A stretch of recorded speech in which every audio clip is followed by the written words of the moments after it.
রাসূল করিম বুখারী শরীফে এসেছে প্রতি রমজান মুবারকে হযরতে জিবরাইল আসতেন, হুজুরকে বলতেন হুজুর আপনি তেলাওয়াত করেন আমি শুনি, যতটুক নাজিল হয়েছে পড়েন। হুজুর পড়তেন, জিবরাইল শুনতেন, আবার জিবরাইল পড়তেন, হুজুর শুনতেন। এমনি করে করে যে বছর হুজুর ইন্তেকাল করবেন, হুজুরের জীবনের শেষ রমজান মুবারকে কোরআন নাজিল পরিপূর্ণ হয়ে গেছে। হযরতে জিবরাইল বলেন হুজুর কোরআন তো নাজিল তামাম হয়ে গিয়েছে, এবার আপনি পুরা কোরআন পড়ে আমারে শোনান। হযরতে রাসূল পুরাটা পড়ে 30 পারা পড়ে শোনায় দিলেন, জিবরাইল শুনলেন। এবার জিবরাইল বলেন হুজুর আমি তেলাওয়াত করতেছি আপনি শুনেন। হযরতে জিবরাইল 30 পারা পড়লেন, হুজুর শুনলেন। আবার হযরত জিবরাইল বলেন হুজুর এবার আবার আপনি পড়েন। হুজুর পড়লেন, জিবরাইল শুনলেন, আবার জিবরাইল পড়লেন, হুজুর শুনলেন। তার মানে হলো হুজুর যে বছর ইন্তেকাল করলেন ওই বছরের রমজান মুবারকে হযরত জিবরাইল 2 বার পড়েছেন, হুজুর শুনেছেন, আর হুজুর 2 বার পড়েছেন, জিবরাইল শুনেছেন, যাতে করে একটা জের জবর, একটা আয়াত, একটা সেমিকোলন যেন বাদ না পড়ে যায়। কোরআন কারীম মুখস্থ করার জন্য আল্লাহ রাব্বুল আলামিন এটাকে স্থায়ী করার জন্য বাধ্যতামূলক করেছেন, নামাজের ভিতরে তেলাওয়াত করতে হবে। মানুষ নামাজের মধ্যে তেলাওয়াত করে সওয়াবের জন্য, সকালে পড়ে বিকালে পড়ে, অর্থ সহকারে বুঝে পড়ে, রাত্রে পড়ে দিনে পড়ে। পৃথিবীতে এমন একটা মুহূর্ত নাই যখন কোরআনে কারীম তেলাওয়াত হয় না। জোরে কোন সুবহানাল্লাহ। মানুষ এটাকে তেলাওয়াত করতেছে, মুখস্থ করতেছে। এই কোরআন শরীফের ভিতরে রয়েছে সব কিছু। এর মধ্যে রয়েছে ইতিহাস, এর মধ্যে আছে বিজ্ঞান, এর ভিতরে রয়েছে দর্শন, ভূতত্ত্ব, উদ্ভিদতত্ত্ব, নৃতত্ত্ব, খতত্ত্ব, জ্যোতির্বিজ্ঞান। এর ভিতরে রয়েছে মানুষের পারিবারিক নীতি, সামাজিক নীতি, চুক্তি নীতি, বন্ধি নীতি, যুদ্ধ নীতি, মানুষের যা প্রয়োজন সব কিছু এ কোরআনে কারীমের মধ্যে আল্লাহ পাক সন্নিবেশিত করে দিয়েছেন। জোরে কোন সুবহানাল্লাহি ওয়া বিহামদিহি। আমার ভাইয়েরা, কোরআন এর পরিচয়ের কথা বলতেছিলাম। আল্লাহ পাক কি কোরআন আমাদের শিখালেন, কোন কোরআন আমাদের শিখিয়েছেন, সেই কোরআনের পরিচিতি আপনাদের সামনে আমি তুলে ধরতেছি। আমি নিজে না, এবার কোরআন তার পরিচয় নিজেই দেবে। কেউ যদি কোরআনের কাছে জিজ্ঞাসা করে কোরআন তুমি কোথা থেকে নাজিল হয়েছ, কে তোমাকে নাজিল করেছে, এই প্রশ্ন যদি কেউ কোরআনের কাছে করে, কোরআন নিজেই তার জবাব দিতে পারে কিনা? কোরআন নিজেই বলে তানজিলাম মিম্মান খালাকাল আরদা ওয়াস সামাওয়াতিল উলা। এই কোরআন নাজিল করেছেন তিনি, যিনি ওই সুউচ্চ আকাশ আর জমিনকে যিনি সৃষ্টি করেছেন, সেই আল্লাহ আমারে নাজিল করেছেন। কোরআনের কাছে কেউ যদি প্রশ্ন করে ও কোরআন এই পৃথিবীতে নাজিল হওয়ার আগে তুমি কোথায় ছিলে, কেউ যদি প্রশ্ন করে, কোরআনে কারীম নিজে নিজের পরিচয় শোনায়, আমি কোথায় ছিলাম শোনো। বাল হুয়া কুরআনুম মাজিদুন ফি লাউহিম মাহফুজ। বরং এই কিতাব অতীব মর্যাদা সম্পন্ন সুরক্ষিত ফলকে লিপিবদ্ধ ছিল, আমি ছিলাম লৌহে মাহফুজে, সেখান থেকে এসেছি। যদি কেউ প্রশ্ন করে কোরআন কি, কোরআন তুমি কার উপরে অবতীর্ণ হয়েছ, জবাব কোরআন নিজেই দেয়, ওয়া আমিনু বিমা নুজিলা আলা মুহাম্মাদ ওয়া হুয়াল হাক্কু মির রাব্বিহিম। ঈমান আনো সেই জিনিসের উপরে যেটা মুহাম্মদ সাল্লাল্লাহু আলাইহি ওয়াসাল্লামের উপর অবতীর্ণ হয়েছে। আবার অন্য আয়াতেও জবাব পাওয়া যায়, তাবারাকাল্লাযী নাযালাল ফুরকানা আলা আবদিহি লিয়াকুনা লিল আলামিনা নাযীরা। অতীব বরকতপূর্ণ মহান সত্তা সেই আল্লাহ রাব্বুল আলামিন, যিনি তার বান্দার পরে ফুরকান অবতীর্ণ করেছেন। সুবহানাল্লাহি ওয়া বিহামদিহি। কোরআনের নাম আমি বলেছিলাম শুধু কোরআন নয়, অনেক নাম আছে। কোরআনের আরেক নাম ফুরকান। কোরআনের আরেক নাম কি? আল ফারকু বাইনাল হাক্কি ওয়াল বাতিল। কোরআন হচ্ছে সেই মহাসত্য যা মিথ্যা এবং সত্যের মধ্যে পার্থক্য সূচিত করে, মঙ্গল এবং অমঙ্গলের মধ্যে পার্থক্য সৃষ্টি করে, যা সত্য এবং মিথ্যার মধ্যে তাফরিকা সৃষ্টি করে, সত্যকে মানুষকে বুঝিয়ে দেয়। তার নাম হচ্ছে ফুরকান। এবার যদি প্রশ্ন করা হয়, ও কোরআন বুঝলাম তুমি লৌহে মাহফুজে ছিলে, বুঝলাম তুমি নবীজির উপরে নাজিল হয়েছো, এবার বলো তুমি কোন মাসে নাজিল হয়েছো, তুমি তো আসছিলা প্রথম কোন মাসে নাজিল হয়েছো? এ প্রশ্ন যদি কেউ করে, কোরআন তার জবাবে বলবে, শাহরু রমাদান আল্লাযী উনজিলা ফীহিল কুরআন, রমজানের পবিত্র মাসে আমি অবতীর্ণ হয়েছি। সুবহানাল্লাহ। যদি প্রশ্ন করা হয় রমজানে তো আসছো, কিন্তু প্রথম নাজিল হয়েছিল কোন সময়? ওটা কি দিন ছিল না রাত ছিল? কোরআন তার জবাবে বলে, ইন্না আনজালনাহু ফি লাইলাতিল কদর, কদরের পবিত্র রাতে আমি এই পৃথিবীতে আমার আগমন ঘটেছিল। যদি প্রশ্ন করা হয় বুঝলাম সবই, কেন নাজিল হয়েছে তুমি? এই পৃথিবীতে তোমার আসার উদ্দেশ্য কি? মূল কাজটা কি? এই প্রশ্ন যদি করা হয়, কোরআনে কারীম তার জবাবে বলে, শোনো কেন এসেছি। লিতুখরিজান নাসা মিনাজ যুলুমাতি ইলান নূর, আমার মিশন হচ্ছে গোটা বিশ্ব মানবতাকে পুঞ্জীভূত জমাট বাঁধা অন্ধকারের ভেতর থেকে টেনে বের করে আলোর সন্ধান দিতে, আলোর দিকে আনার জন্য আমি কোরআন নাজিল হয়েছি। গোটা পৃথিবীর মানুষ আছে অন্ধকারের ভিতরে। কিসের মধ্যে? অন্ধকার কি? অন্ধকার হচ্ছে পুঁজিবাদ, অন্ধকার সমাজতন্ত্র, অন্ধকার ধর্ম নিরপেক্ষতাবাদ, অন্ধকার জাতীয়তাবাদ। মানুষের তৈরি করা যত মতবাদ সব কি? জোরে কোন, সবগুলি কি? অন্ধকার। আজকে আসার সময় দেখলাম দেওয়ালে লেখা, সমাজতন্ত্র আমরা প্রতিষ্ঠা করে ছাড়ব। চিন্তা করলাম যারা লিখছেন তারা কি পাগল না ছাগল? কি আশ্চর্য কথা! যেই মতবাদ পৃথিবীর মাটি থেকে যে জন্মগ্রহণ করেছে এই মতবাদ, সেই দেশের লোকেরা ঝাঁটা মেরে তাদের দেশ থেকে বিদায় করে দিল, তাদের কাছ থেকে কোদাল হাতি বিদায় করে দিল, পতাকা ছিন্ন ভিন্ন করে জুতার তলে শেষ করে দিল। লেনিন মার্ক্সের তৈরি করা শত সহস্র বিলিয়ন ডলারের মার্ক্সের বইগুলি আগুন জ্বালিয়ে দিল। আর বাংলাদেশের কিছু ছাগল পাগল সমাজতন্ত্র এখন টিকায় রাখবো। এটা মাথা খারাপ, পাগল না মাথা গোল বুঝতে পারছি না। আমার বন্ধুগণ, এগুলি সব অন্ধকার। এই অন্ধকারের ভেতর থেকে মানুষগুলিকে টেনে আনবে কোরআন কিসের দিকে? আলোর দিকে। এবার যদি প্রশ্ন করা হয়, বুঝলাম তুমি অন্ধকার থেকে আলোর দিকে নিয়ে আসবে, আলোর দিকে আসলে পরে ফায়দাটা কি হবে? মূল ফায়দাটা বুঝায় দাও, আসল ফায়দা কি হবে তোমারে যদি মানি? কোরআন তার জবাব দেয়, নিজের পরিচয় নিজে তুলে ধরে, ফামান তাবিআ হুদায়া ফালা খাউফুন আলাইহিম ওয়ালা হুম ইয়াহজানুন। এই কোরআনকে যদি মেনে চলো, এই কোরআনের আইন যদি মানো, সমাজে মানো, ব্যক্তিতে মানো, পরিবারে মানে, রাষ্ট্রে মানো, জীবনের সব ক্ষেত্রে সমস্ত জায়গায় যদি এই কোরআনকে মেনে চলো, ফালা খাউফুন আলাইহিম, তাহলে তোমাদের কোনো ভয় থাকবে না, ওয়ালা হুম ইয়াহজানুন, কোনো চিন্তাও থাকবে না। কিসের ভয় থাকবে না? কোরআনের আইন মেনে যদি চলো সমাজে ও রাষ্ট্রে, চুরির ভয়, ডাকাতির ভয়, জেনার ভয়, হত্যার ভয়, সন্ত্রাসের ভয়, কোনো ভয় থাকবে না। ওয়ালা হুম ইয়াহজানুন, চিন্তাও থাকবে না। খাওয়া পড়া, শিক্ষা, চিকিৎসা, বাসস্থান, এগুলির কোনো চিন্তা থাকবে না। কোরআনের সমাজে সব কিছুর গ্যারান্টি দেওয়া হবে, সবগুলি পেয়ে যাবে। এখন যদি আবার প্রশ্ন করা হয়, কোরআন বুঝলাম তোমারে মানলে পরে সব ফায়দা হবে, তাহলে এবার জবাব দাও, তোমার ভিতরে কি রাজনীতি আছে নাকি?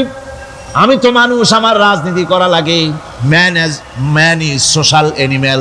আমরা তো জঙ্গলের পশু নই, আমরা তো মানুষ। আমাদের সমাজ আছে, আমাদের পৌর নির্বাচন আছে, আমাদের জাতীয় নির্বাচন আছে, আমাদের কলকারখানা আছে, জমিন আছে, আমাদের রাজনীতি, অর্থনীতি, সমাজনীতি আছে, পারিবারিক নীতি আছে, অনেক নিয়ম মালা আছে, নিয়ম নীতি আছে।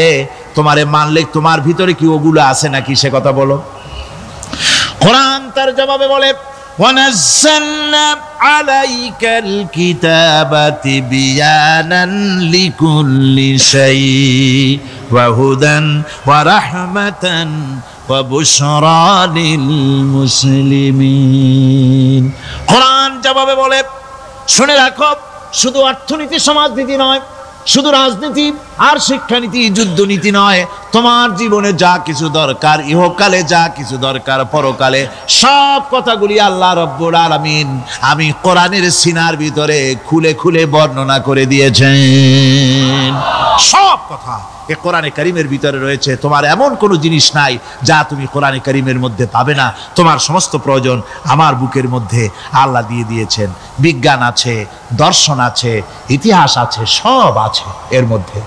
তবে কোরআনের মধ্যে বিজ্ঞান আছে বলে আমি এটাকে বিজ্ঞানের কিতাব বলবো না, দর্শন আছে বলে দর্শনের কিতাব আমি বলবো না, রাজনীতি আছে বলে কোরআনকে আমি রাজনীতির কোনো কিতাব বলবো না। কোরআন তাহলে কি? কোরআন হচ্ছে অর্থনীতি, সমাজনীতি, রাজনীতি, পারিবারিক নীতি, মানুষের জীবনের যা কিছু প্রয়োজন সমস্ত নীতিমালার নীতি গ্রন্থের নাম হতেছে কোরআনে কারীম। সমস্ত নীতিমালার নীতি গ্রন্থ কোরআন। এখানে রয়েছে সব কিছুর উৎস, যেটা গ্রহণ করলে পরে মানুষ আরামে থাকতে পারবে। অমুসলিম নাগরিক বৃন্দ তাদের নাগরিক মর্যাদা পাবে। মুসলমান, কৃষক, নারী, চিকিৎসা, কৃষিবিদ, সাধারণ মানুষ, রং, বর্ণ, ভাষা নির্বিশেষে গোটা মানব সভ্যতা আরামে বাস করতে পারবে। পশু পাখিও আরামে থাকবে, গাছপালাও আরামে থাকবে, যেহেতু নির্দেশ হয়েছে বিনা প্রয়োজনে গাছের পাতাটিও ছিল না। ইসলামের সমাজ যদি চালু হয় গাছেরাও আরাম পাবে, পাহাড়ও আরাম পাবে। চট্টগ্রামের লোকেরা যেভাবে পাহাড় কাটা আরম্ভ করেছে এটা বড় দুঃখজনক। জুমলায় মোতারেজা একটা বলে দিলাম, অপ্রাসঙ্গিক হলেও জরুরি কথা। আপনারা পাহাড় কাটতেছেন না, আপনাদের নিজেদের পায়ে নিজেরা কুড়াল মারতেছেন। খবরদার পাহাড় কাটবেন না। আল্লাহর প্রকৃতির ভারসাম্য আপনারা নষ্ট করছেন বলে ওজোন স্তরে ফাটল ধরেছে। তা রিপেয়ার করার জন্য আজকে বিশ্বের সব বিজ্ঞানীরা হতাশ হয়ে গিয়েছে, পাগল হয়ে গেছে। কেমনে এই ওজোন স্তরের ফাটলকে রিপেয়ার করব? ওজোন স্তরটা কি? ওজোন স্তর হচ্ছে সুবহানাল্লাহ, আল্লাহর যে কত দয়া। সূর্য, সেই সূর্যের রয়েছে আলট্রা ভায়োলেট রে, যাকে বাংলায় বলা হয় অতি বেগুনি রশ্মি। যে রশ্মিটা সৃষ্টি জগতে যদি আসে আর তা যদি কোনো প্রাণীর শরীরকে টাচ করে তাহলে সমস্ত প্রাণী ক্যান্সার হয়ে, এক্সিমা হয়ে, বিখাউজ হয়ে, অ্যাজমা হয়ে সমস্ত প্রাণী মরে যাবে, কেউ বাঁচবে না। মারাত্মক রশ্মি।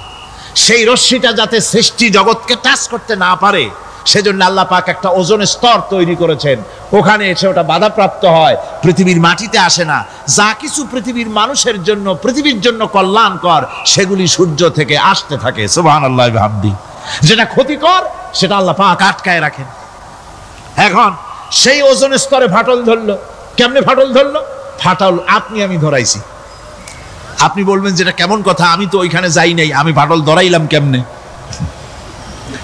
ওই যে সেই আপনার প্রাইমারি স্কুলে ভিজিট করতে গিয়েছিল ইন্সপেক্টর, তারপরে প্রাইমারি না হাই স্কুল ভিজিট করতে গেছে। যায়া জিজ্ঞেস করছে ছেলেরা কি পড়ছো? বলে ইতিহাস। ঠিক আছে, ইতিহাস থেকেই প্রশ্ন করব। বলতো চীনের প্রাচীর কে ভেঙেছে? ছেলেরা জবাব দিচ্ছে না। তুমি বলো। কেউ বলছে না। বেঞ্চের কোনা যে ছেলেটি সে বলছে সর্বনাশ। কেউ যখন স্বীকার করে না এটা তো আমার মাথায় আসবে। সব শেষ ইন্সপেক্টর তাকে বলছে তুমি বলো তো কে ভেঙেছে চীনের প্রাচীর? কয় স্যার, গ্রামে আমার দুষ্টমির যথেষ্ট বদনাম আছে, কিন্তু চীনের প্রাচীর ভাঙার মতো দুষ্কর্ম আমি করি নাই। ইন্সপেক্টর খুব রেগে গেলেন, মাস্টারের দিকে তাকালেন, এই বুঝি আপনার ইতিহাস পড়ানো? মাস্টার ইন্সপেক্টরের বিরক্তি ভরা মুখ দেখে বলছেন স্যার রাগ করবেন না, এসব ছাত্র তো আমার, ওদের অবস্থা তো আমি জানি। আপনি আসছেন ঢাকা থেকে, আপনি জানবেন কি? আমি হলপ করে বলতে পারি আমার ক্লাসের কোন ছাত্র চীনের প্রাচীর ভাঙে নাই। ইন্সপেক্টর রাগ হইয়া চলে গেছে হেডমাস্টারের রুমে, যায় বলছে যে আমি আপনার স্কুলের গ্রান্টকে আমি নাকচ করে দেব, মঞ্জুরি আমি ক্যান্সেল করে দেব। কেন? এই অবস্থা। হেডমাস্টার বলছে স্যার রাগ করবেন না, আপনার জন্য কিছু টাকা পয়সাও রাখছি হাদিয়া, বড় একটা চর্বিযুক্ত খাসিও জবাহ করা হয়েছে, পুকুর থেকে রুই মাছ তোলা হয়েছে। তারপরেও আমার ছাত্ররা, টিচাররা বলার পরেও যদি আপনার সন্দেহ হয়ে থাকে যে আমার ছাত্ররাই ভাঙছে, তো ওই আপনি অসন্তুষ্ট হবেন না, রাগ করবেন না স্যার, ওই প্রাচীর ভাঙতে যা খরচ লাগে আমি কিছু খরচ দেবো, তো আপনি রাগ করেন না। এখন চিন্তা করেন, স্কুলের ছাত্র থেকে শুরু করে হেডমাস্টার পর্যন্ত জ্ঞানের বহর। তো বলতেছিলাম আপনি আমি ওজন স্তরে ফাটল ধরিয়েছি, তার অর্থ এই নয় যে আপনারা গিয়ে ওখানে কুড়াল মারিয়ে ওটারে ভাঙছেন। তাহলে ওটা কি হয়েছে? কোরআনে কারীমে রব্বুল আলামিন বলেন, ওয়ামা আসাবাকুম মিন মুসিবাতিন ফাবিমা কাসাবাত আইদিকুম ওয়া ইয়াফু আন কাসীর। যত বিপদ তোমাদের উপর আরোপিত হয়, সমস্ত বিপদ তোমাদের দুই হাতের কামাই করা। কে বলছেন? আল্লাহ পাক। ওজন স্তরে ফাটল ধরেছে, এটা বিপদ, বিশ্বের সমস্ত মানব সভ্যতা সৃষ্টি জগতের জন্য বিপদ। এই বিপদের জন্য দায়ী পৃথিবীর মানুষ। কিরকম?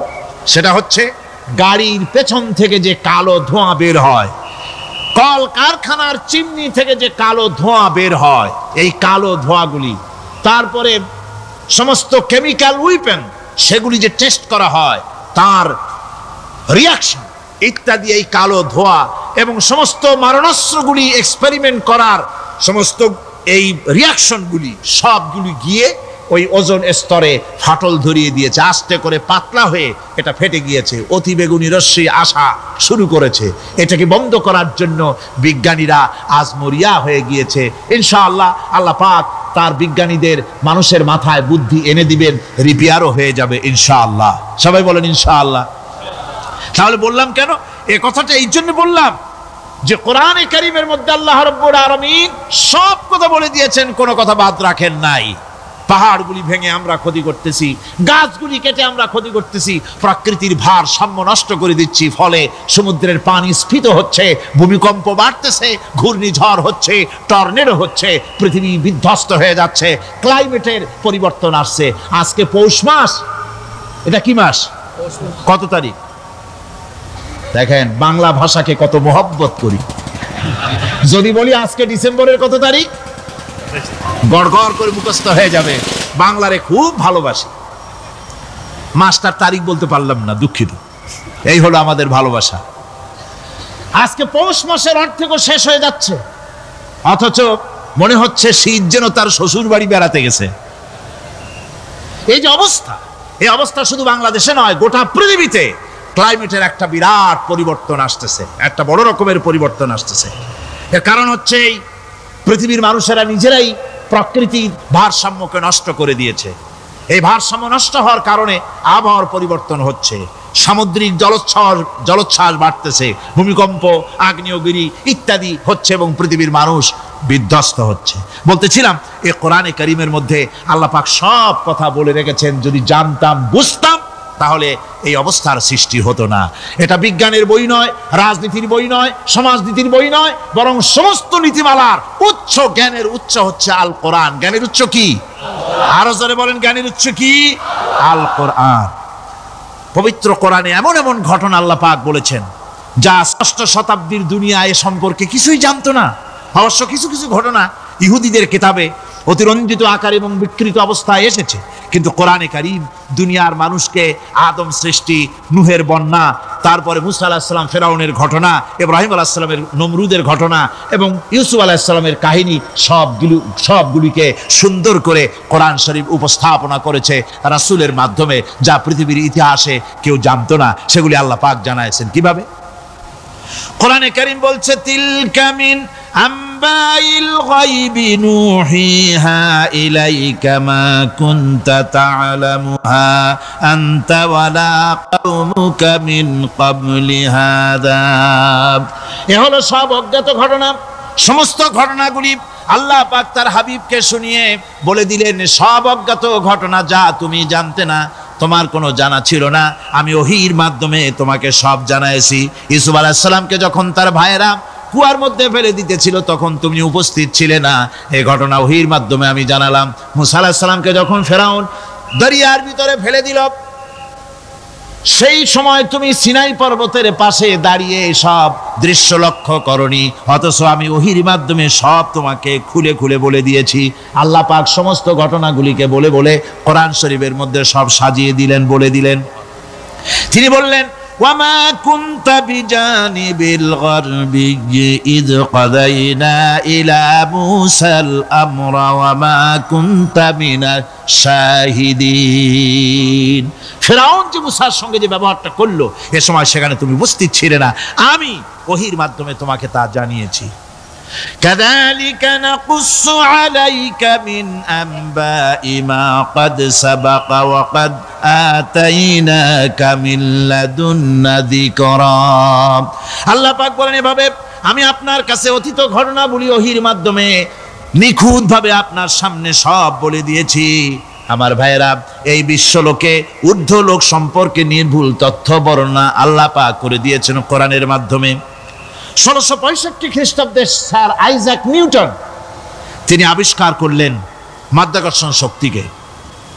এই মাধ্যাকর্ষণ শক্তি, ল অফ গ্র্যাভিটেশন, এ সম্পর্কে মানুষের এই থেকে কিছু জানলো, কিন্তু আজ থেকে 1400 বছর আগে আল্লাহ রাব্বুল আলামিন তার উম্মি নবী, যিনি কোনো বিজ্ঞানাগারে লেখাপড়া করেন নাই, কোনো সায়েন্স রিসার্চ করেননি, যিনি কোনো কলেজ ইউনিভার্সিটিতে পড়াশোনা করেননি, তার মাধ্যমে জানিয়েছেন মাধ্যাকর্ষণ শক্তির কথা। কোরআন বলছে, ইন্নাল্লাহা ইউমসিকুস সামাওয়াতি ওয়াল আরদা আন তাজুলা। এই পৃথিবী এবং সমস্ত গ্রহ উপগ্রহকে আল্লাহ পাক বলছেন, আমি এমন এক শক্তি দিয়েছি যে শক্তির মাধ্যমে একটা আরেকটাকে আকর্ষণ করে রাখছে। এই পৃথিবীতে মাধ্যাকর্ষণ শক্তি শুধু পৃথিবীর নাই, সূর্যের আছে, মঙ্গলের আছে, নেপচুনের আছে, ইউরেনাসের আছে, বৃহস্পতির আছে। প্রত্যেকটি গ্রহের আলাদা আলাদা মাধ্যাকর্ষণ শক্তি আছে, আর এই শক্তির বলে একটা আরেকটাকে টেনে ধরছে, যাতে করে বিচ্ছিন্ন হয়ে না যায়, যাতে করে ধ্বংসপ্রাপ্ত না হয়। এগুলি আল্লাহ পাক এই তথ্যগুলি কোরআনে কারীমের মধ্যে বলেছেন। ফলে মরিস বুকাইলির মতো লোক, যিনি ফরাসি দার্শনিক, তিনি বলেছেন দুনিয়ার সমস্ত বিজ্ঞানীদের থিওরি হচ্ছে এই, যে বিজ্ঞানের কোনো থিওরি ফাইনাল নয়। আজ একটা হচ্ছে, কাল সেটাকে পরিবর্তন করে নতুন আর এক থিওরি আসতেছে। কিন্তু কোরআনে কারীমের মধ্যে আমি, কে বলতেছেন এ কথা? না না না, মরিস বুকাইলি বলছেন, কোরআন শরীফের ভিতরে আমি যে বিজ্ঞানের তথ্য পেয়েছি, থিওরি পেয়েছি, তার কোনো পরিবর্তন আজও হয় নাই, ভবিষ্যতেও হওয়ার কোনো সম্ভাবনা নাই। মরিস বুকাইলি মনে করেছিলেন বেদ আর বাইবেলে যেমন ভুল আছে, কোরআন শরীফে ওই রকম ভুল আছে, নাউজুবিল্লাহ। সেই জন্য তিনি আরবি শিখলেন কোরআন বোঝার জন্য, ভুল ধরার জন্য। কোরআন শিখলেন কি জন্যে? ভুল ধরার জন্য। আর এমন শেখা শিখছেন, ওই আরবি শিক্ষা মানে আমাদের দেশের লোকদের মতো আনাকুম জানাকুম শেখে নাই, ভালো করেই শিখছে, ভালো করেই মুখস্থ করেছেন, তার ভালো করে আরবি শিখেছেন, তারপরে কোরআন শরীফ পড়েছেন, তারপরে তিনি এ কোরআন পড়ে তেলাওয়াত করে বুঝে এরপরে তিনি বই লিখেছেন দি Bible, the Quran and science. এই বইয়ের মধ্যে তিনি পরিষ্কার লিখেছেন, কোরআন পড়লাম, এর ভিতরে একটা নকতা দেওয়ার, একটা কলমের ফোঁটা দেওয়ার জায়গা কারো নাই। কোরআন নিঃসন্দেহে মহান স্রষ্টা আল্লাহ রাব্বুল আলামিনের মানুষের বানানো কিতাব, এটা হতে পারে না। সুতরাং কোরআন শরীফের মধ্যে আল্লাহ পাক সব কথা বলে দিয়েছেন। বিজ্ঞানের সাথে কিন্তু কোরআনের সংঘর্ষ নাই। অনেকে মনে করে যে বিজ্ঞান আর কোরআন এর মধ্যে বিরাট সংঘর্ষ। না, বিরাট সংঘর্ষ নয়, দুই একটা পয়েন্টে সংঘর্ষ থাকতে পারে। অধিকাংশ ব্যাপারই বিজ্ঞান, আমি মনে করি বিজ্ঞানের আবিষ্কার যত বাড়বে, কোরআন বোঝা মানুষের জন্য তত সহজ হবে। এটা আমার ধারণা, এটা আমার ধারণা। বিজ্ঞানের সাথে দুই একটা পয়েন্টের উপরে সংঘর্ষ আছে, যেমন চন্দ্র এবং সূর্য সম্পর্কে, সৌরজগৎ সম্পর্কে Copernicus, Kepler, Galileo, Newton, Einstein মহাশূন্য সম্পর্কে যে সব বক্তব্য রেখেছেন, সেসব বক্তব্যের সাথে কোরআন শরীফের কিছুটা বৈপরীত্য রয়েছে। যেমন কেউ বলেছেন সূর্য ঘোরে, পৃথিবী স্থির, কেউ বলে সূর্যের চতুর্দিকে পৃথিবী ঘোরে, কেউ কয় চন্দ্র ঘোরে, কেউ কয় আমরা কি আর বসে থাকি, আমরাও ঘুরি। কিন্তু আসলে ঘোরেটাকে কে ঘোরে, এ ফয়সালা কে দেবে? কে দিবে বলুন তো? হ্যাঁ, ঠিক বলেছেন, আল্লাহই দিবেন, কারণ এগুলি সৃষ্টি করেছেন কে? এবার শুনুন, এই বিতর্কের মীমাংসা আল্লাহ পাক করছেন কোরআনে কারিমে বহু আগে। গ্যালিলিও, কেপলার, কোপারনিকাস, এদের বলার অনেক আগে বিশ্বনবী জনাবে মুহাম্মদ রাসূলুল্লাহ সাল্লাল্লাহু আলাইহি ওয়াসাল্লাম তিনি বলে দিয়েছেন, আল্লাহর কথা তিনি বলেছেন, লা শামসু ينبغي لها أن تدرك القمر ولا الليل سابق النهار وكل في فلك يسبحون প্রবল জ্ঞানী হইবে যাহারা আপন মনেতে বুঝিবে তাহারা রাত্রি পারে না আগে যাইবার দিনের স্থান করি অধিকার চন্দ্র বাজে না সূর্যের গায়েতে সূর্য পারে না চন্দ্রকে ধরিতে যার যে স্থান বহাল রাখিয়া ভ্রমণ করিছে খোদাকে ডরিয়া আল্লাহ রাব্বুল আলামিনকে ভয় করে সব ঘুরছে চাঁদও ঘোরে সূর্য ঘোরে মঙ্গল ঘোরে ইউরেনাস ঘোরে বৃহস্পতি ঘোরে পৃথিবীও ঘোরে সব ঘুরছে তো ঘুরছেই বন বন করে ঘুরছে একটা নির্দিষ্ট কক্ষপথে আপন আপন কক্ষপথে ঘুরছে যার ফলে অ্যাক্সিডেন্ট হয় না সুবহানাল্লাহ জোরে বলেন সুবহানাল্লাহ নির্ধারিত কক্ষে ঘুরছে নির্ধারিত কক্ষে ঘুরছে এর কক্ষগুলি আল্লাহ পাক ঠিক করে দিয়েছেন সেই কক্ষে ঘুরতেছে একে অপরের পথ অতিক্রম করতেছে না আবার ওই মহাশূন্যের ভেতরে রয়েছে ব্ল্যাক হোল কি ব্ল্যাক হোল হচ্ছে একটা বিরাট অন্ধকার গহ্বর একটা মৃত্যুকূপ এত বড় বিরাট ব্ল্যাক হোল মহাশূন্যে আছে বিজ্ঞানীরা হয়রান হয়ে গেছে তার এত বড় শক্তি সে শুধু তারা খায় না কোন তারকা ঘুরতে ঘুরতে যদি তার কাছে এসে যায় তারাকে খেয়ে ফেলে কোন আলো যদি কাছে আসে আলো শুষে নিতে নিতে আলো যার থেকে এসেছে সেটাকেও শেষ করে ফেলে এ ধরনের একটা দারুণ আকর্ষণী শক্তি তার মধ্যে আল্লাহ সৃষ্টি করেছেন একটা ব্ল্যাক হোল আছে মহাশূন্যের ভিতরে সূর্য চন্দ্র গ্রহ নক্ষত্র যে সূর্য পৃথিবীর চাইতে 13 লক্ষ গুণ বড় এমন 2 কোটি সূর্য খাইয়া হজম করতে পারে এত বড় ব্ল্যাক হোল আল্লাহ তৈরি করে রেখেছেন মহাশূন্যের উপরে রয়েছে মিল্কি ওয়ে রয়েছে গ্যালাক্সি অন্তত 10,000 কোটি 10 সহস্র কোটি তারকা দিয়ে সমৃদ্ধ গ্যালাক্সি মিল্কি ওয়ে যেটা অন্ধকার রাত্রে তারকা সজ্জিত রাতে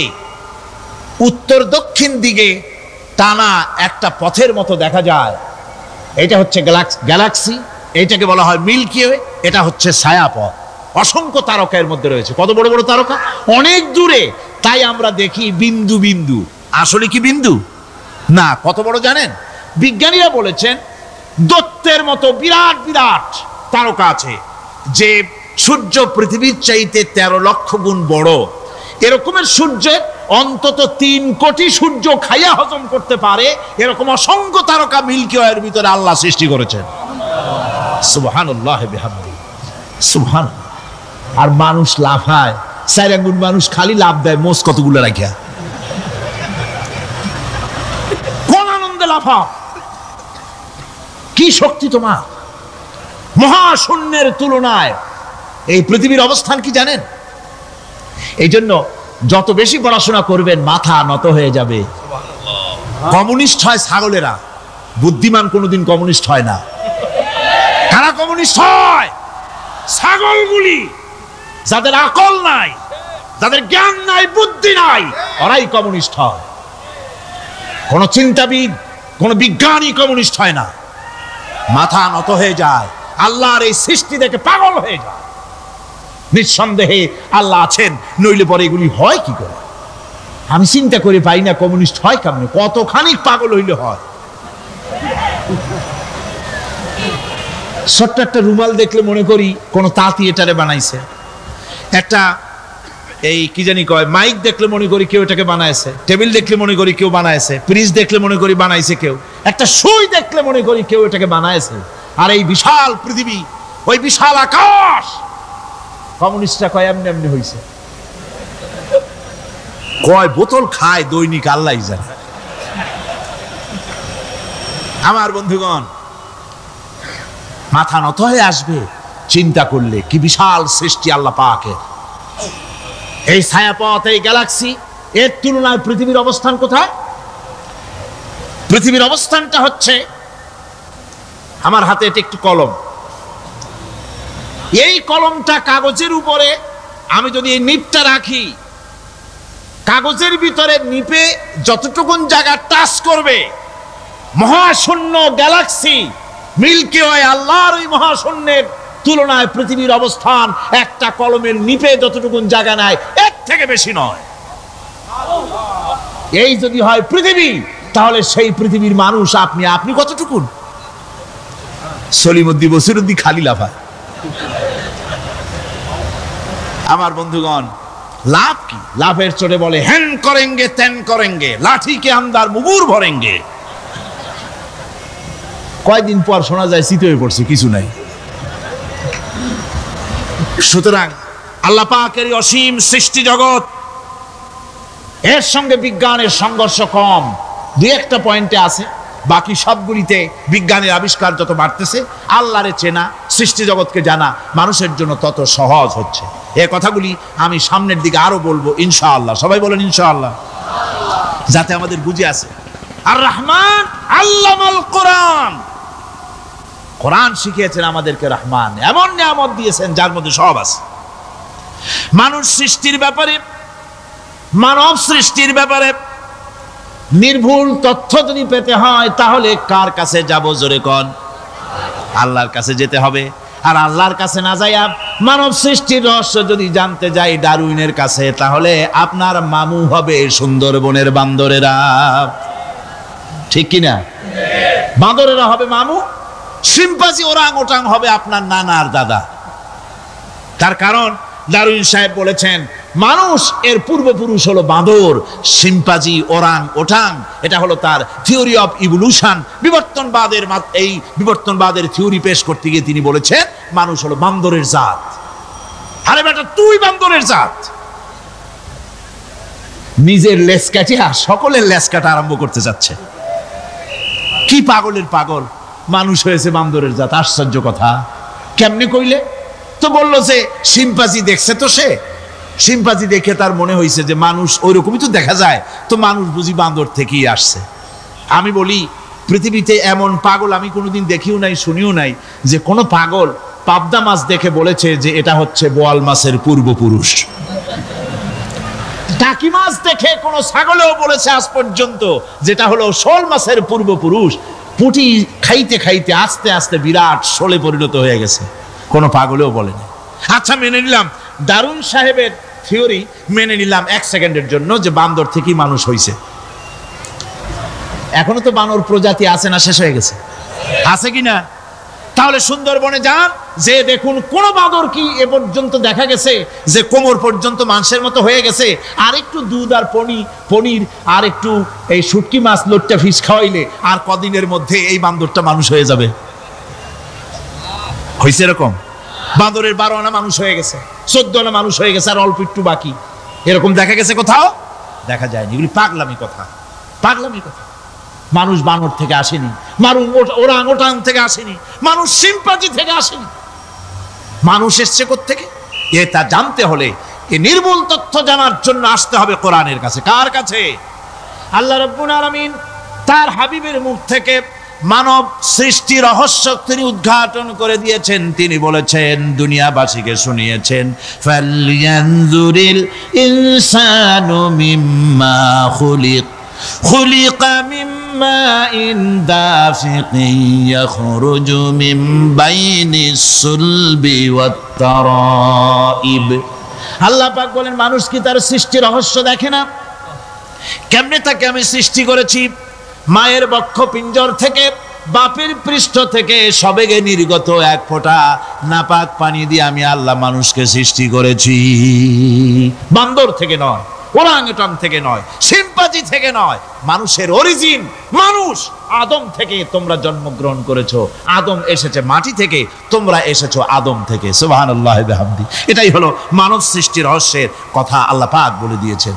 অন্যত্র আল্লাহ বলেন, ইন্না খালাকনাকুম মিন তুরাবিন সুম্মা মিন নুতফাতিন সুম্মা মিন আলাকাতিন সুম্মা মিন মুদগাহ। নিষ্প্রাণ মাটি থেকে তোমার উৎপত্তি হয়েছে, আর এই নিষ্প্রাণ মাটি দিয়ে তোমাকে তৈরি করা হয়েছে। এগুলি মাতৃগর্ভের ভিতরে গিয়া নাপাক পানি ফোঁটা জমাট রক্ত হয়েছে, গোশত হয়েছে, তারপরে মানুষের আকৃতি দিয়েছি, আর এরপরে বাচ্চার আকারে মায়ের পেট থেকে আমি আল্লাহ মানুষ করে তোমাকে বের করেছি। সুতরাং মানব সৃষ্টি রহস্যের কথা বিজ্ঞানের সাথে যেটা সাংঘর্ষিক হবে কোরআনের সাথে, আমরা সেটা মানতে পারি না। আমাদেরকে মানতে হবে মূল জ্ঞানের কিতাবটা। মূল জ্ঞানের কিতাব কোনটা? জোরে কম তো কোনটা? কোরআন। এখানে সব কথা আল্লামাল কোরআন। কোরআন শিখিয়ে মানুষকে আল্লাহ পাক সবচাইতে বড় দয়া করেছেন, এর থেকে বড় দয়ার হয় না। কোরআন শিখিয়েছেন আমাদের, যার মধ্যে সমস্ত তথ্যের কথা আল্লাহ পাক বলেছেন। The universe and doctor Einstein বইয়ের ভিতরে লেখা হয়েছে যে একদিন এমন হবে যখন ধীরে ধীরে সূর্য তার আলো হারিয়ে ফেলবে, চন্দ্র নিষ্প্রভ হয়ে যাবে, আর পৃথিবী আস্তে আস্তে তার গতি হারিয়ে ফেলবে। একথা আজকের বিজ্ঞানীরা অথবা আজ থেকে কয়েক বছর আগের বিজ্ঞানীরা একথা বলছেন। কিন্তু রাসূল করিম সাল্লাল্লাহু আলাইহি ওয়াসাল্লামের মুখ থেকে আজ থেকে 1400 বছর আগে, যিনি বিজ্ঞানাগারে মোটেও পড়াশোনা করেননি, লিখতে জানেন না, পড়তে জানেন না, সই করতে জানেন না, বিজ্ঞান আজ যে কথা বলছে সেই কথা 1400 বছর, 1500 বছর আগে রাসূল করিমের মুখ থেকে আল্লাহ পাক বলছেন। কোরআনে কারীম বলছে ইয়াসআলু আইয়ানা ইয়াউমুল কিয়ামা ফাইদা বারিকাল বাসারু ওয়া খাসাফাল কামারু ওয়া জুমিআশ শামসু ওয়াল কামার। হে রাসূল, রাসূলের কাছে জিজ্ঞাসা করে কিয়ামত কবে হবে? আল্লাহ পাক বলেন, বলে দিন যেদিন চন্দ্র তার আলো হারিয়ে ফেলবে, যেদিন সূর্য তার আলো হারিয়ে ফেলবে, আর চন্দ্র আর সূর্য সব একাকার হয়ে যাবে। হাজারা বলছে চাঁদে আলো থাকবে না, সূর্য আগের থেকে তার উত্তাপ এবং আলো স্তমিত হতেছে এবং হতে হতে এমন এক পর্যায়ে আসবে যখন সূর্য আলো হারিয়ে ফেলবে। বিজ্ঞানীরা গত 4-5 বছর আগে এ বক্তব্য রেখেছেন, কিন্তু 1400 বছর আগে বিজ্ঞানের লালনাগারে লেখাপড়া না করে হুজুরের মুখ থেকে আল্লাহ কথা বলে দিয়েছেন। তাহলে বিজ্ঞানের আসল কিতাব কোনটা? জোরে বলেন কোনটা? আল্লাহ পাক আরো বলেন ইজা শামসু কুবিরাত وَإِذَا النُّجُومُ انكَدَرَتْ وَإِذَا الْجِبَالُ سُيِّرَتْ। তারকাগুলি, সূর্যের আলো থাকবে না, নক্ষত্রগুলো স্থানচ্যুত হয়ে যাবে, কক্ষচ্যুত হয়ে যাবে, পাহাড়গুলিকে পরিচালিত করে দেওয়া হবে, কিছুই থাকবে না, সব শেষ হয়ে যাবে। বিজ্ঞানীরা আজ বলতেছে যে সব শেষ হয়ে যাবে, কিছুই থাকবে না, সব শেষ হবে। বিজ্ঞানীরা বলতেছেন, কোরআন অনেক আগে বলেছে কুল্লু মান আলাইহা ফান ওয়া ইয়াবকা ওয়াজহু রাব্বিকা যুল জালালি ওয়াল ইকরাম। সব শেষ হয়ে যাবে, বিশ্বে যা কিছু আছে সব লয় হবে, ক্ষয় হবে, ধ্বংস হবে, কিচ্ছু থাকবে না, থাকবেন শুধু আল্লাহ সুবহানাহু ওয়া তাআলা। সুবহানাল্লাহি ওয়া বিহামদি। কোরআনে কারীম এ কথা বহু আগে আমাদেরকে জানিয়ে দিয়েছে। সুতরাং আসল জ্ঞানের কিতাবটাই হচ্ছে কোরআনে কারীম।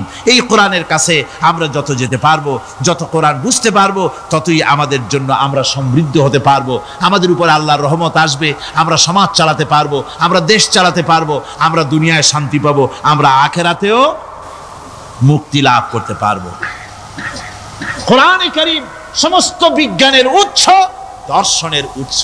এইটা না জানলে কিছুই জানা হয় না, এইটা জানা হলে সব জানা হয়। পণ্ডিত আপনার ডক্টর শহীদুল্লাহ, আল্লাহ জান্নাত নসিব করুন, সবাই বলুন আমিন। তিনি বলতেন, বড় বড় সেমিনারে গিয়ে বলতেন তিনি, যে আপনারা যারা বক্তব্য রাখতে এসেছেন, জনগণকে বলছি না, যারা বক্তব্য রাখতে এসেছেন, MA পাস করেছেন, ডিগ্রি করেছেন, PhD করেছেন, এভারসিএস করেছেন, বহু কিছু ডিগ্রি আপনারা লাভ করেছেন, নামের আগে 6 হাত লম্বা ডিগ্রি আপনারা লাগাইছেন, আপনারা পণ্ডিত ঠিকই, কিন্তু এই কোরআন শরীফের জ্ঞান যদি আপনাদের না থাকে, আপনারা পণ্ডিত, তবে আপনারা মূর্খ পণ্ডিত। কি পণ্ডিত? কি পণ্ডিত? মূর্খ পণ্ডিত। ওরা বলে যে মৌলবীরা জানে কি, মৌলবীরা জানে কি? আরে ভাই, মৌলবীদের কাছে তো আসল জ্ঞান আছে। সুবহানাল্লাহি ওয়া বিহামদি। এখানে সবটা আছে। আপনারা এখানে আসেন, এটা বিশ্বাস করলে আপনি সবটা পেয়ে যাবেন। কোরআন বিশ্বাস করতে পারলে, কোরআন জানতে পারলে আপনি সব জানবেন। কোরআনে কারীমের মধ্যে আল্লাহ পাক কত কথা বলেছেন। এর মধ্যে আছে আল্লাহ পাক বলেছেন আফালা ইয়ানজুরুনা ইলাল ইবিলি কাইফা খুলিকাত। এই যে আমি উটগুলারে বানাইছি, কেমনে বানাইলাম তোমরা কি দেখছো? উট কেমনে বানিয়েছি? মুফাসসিরিনে কেরাম এর উপরে অনেক আলোচনা করেছেন। তারা বলেছেন যে উট মরুভূমির জাহাজ, তারপরে উটের পিঠে একটা চুট আছে, কোন কোন উটের পিঠে 2টা চুট আছে, মাঝখানে বসে একটারে হেলান দিয়ে আর একটা ধরে বসা যায়। আমি দেখছি 2টা চুটওয়ালা উট, আফ্রিকান উট আমি দেখেছি, যে চুট সুবহানাল্লাহ দেখলে অবাক হয়ে যেতে হয় যে আল্লাহর কি কুদরত। উটের পৃষ্ঠে দুইটা চুট, মাঝখানে আপনি বসবেন, পিছনেরটা একটা সোফা সেটের মতো, পিছনে হেলান দিলেন, আর সামনে যখন সে মরাল সম চড়াই উত্তরাই পথ দিয়ে নামা ওঠা করবে, তখন আপনি যেন পড়ে না যান সেজন্য সামনেরটা বুকের সাথে জড়ায় ধরবেন। এরপরে কি সৃষ্টি আল্লাহর, সুবহানাল্লাহি বিহামদিহি। জিরাফগুলি দেখুন, জিরাফগুলি তার মাথা কত বড় উঁচা। লন্ডন জুতে জিরাফ দেখলাম, সেই জিরাফের দেহ থেকে তার মাথাটা 22 ফিট উঁচা। মানে সে যদি নিচে দাঁড়ায়, 3 তলা বিল্ডিং এর ছাদের উপরে নাস্তা দিলে তো নিচে দাঁড়ায় খাইতে পারে, এই অবস্থা। সেই জিরাফে পানি খাবে কেমনে? মাথা হলো অত উঁচায়, পিছনের ঠ্যাং দুটা খাটো, সামনের ঠ্যাং দুটো উঁচা, এখন পানি খাবে কেমনে? ওই মাথা নামাইতে গেলে ঠ্যাং তো অনেক উঁচা। আল্লাহ পাক এমন সুন্দর ব্যবস্থা করলেন, সামনের 2টা ঠ্যাং এভাবে সরায় দেওয়ার মতো। ও যখনই পানি খায় দেখলাম 2টা ঠ্যাং অনেক ছেড়ায় দেয়, 2 দিকে ঠ্যাং চলে যায়, তখন মাথাটা সহজে নিচে নামায় আসে, পানি খাইতে পারে।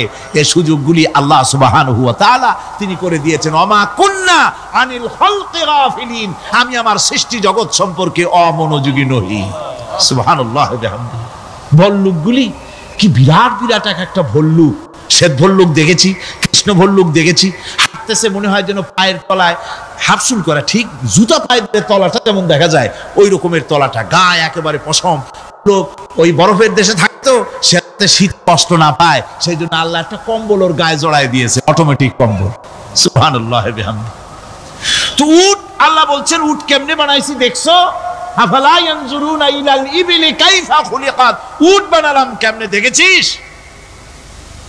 মানুষ অবাক হলো, আল্লাহ এত কথা থুইয়া উটের কথা বলছেন। কারণ নানান রকম মানুষ বলল। শেষ পর্যন্ত প্রাণীতত্ত্ববিদরা তারা আবিষ্কার করলেন মূল কারণটি।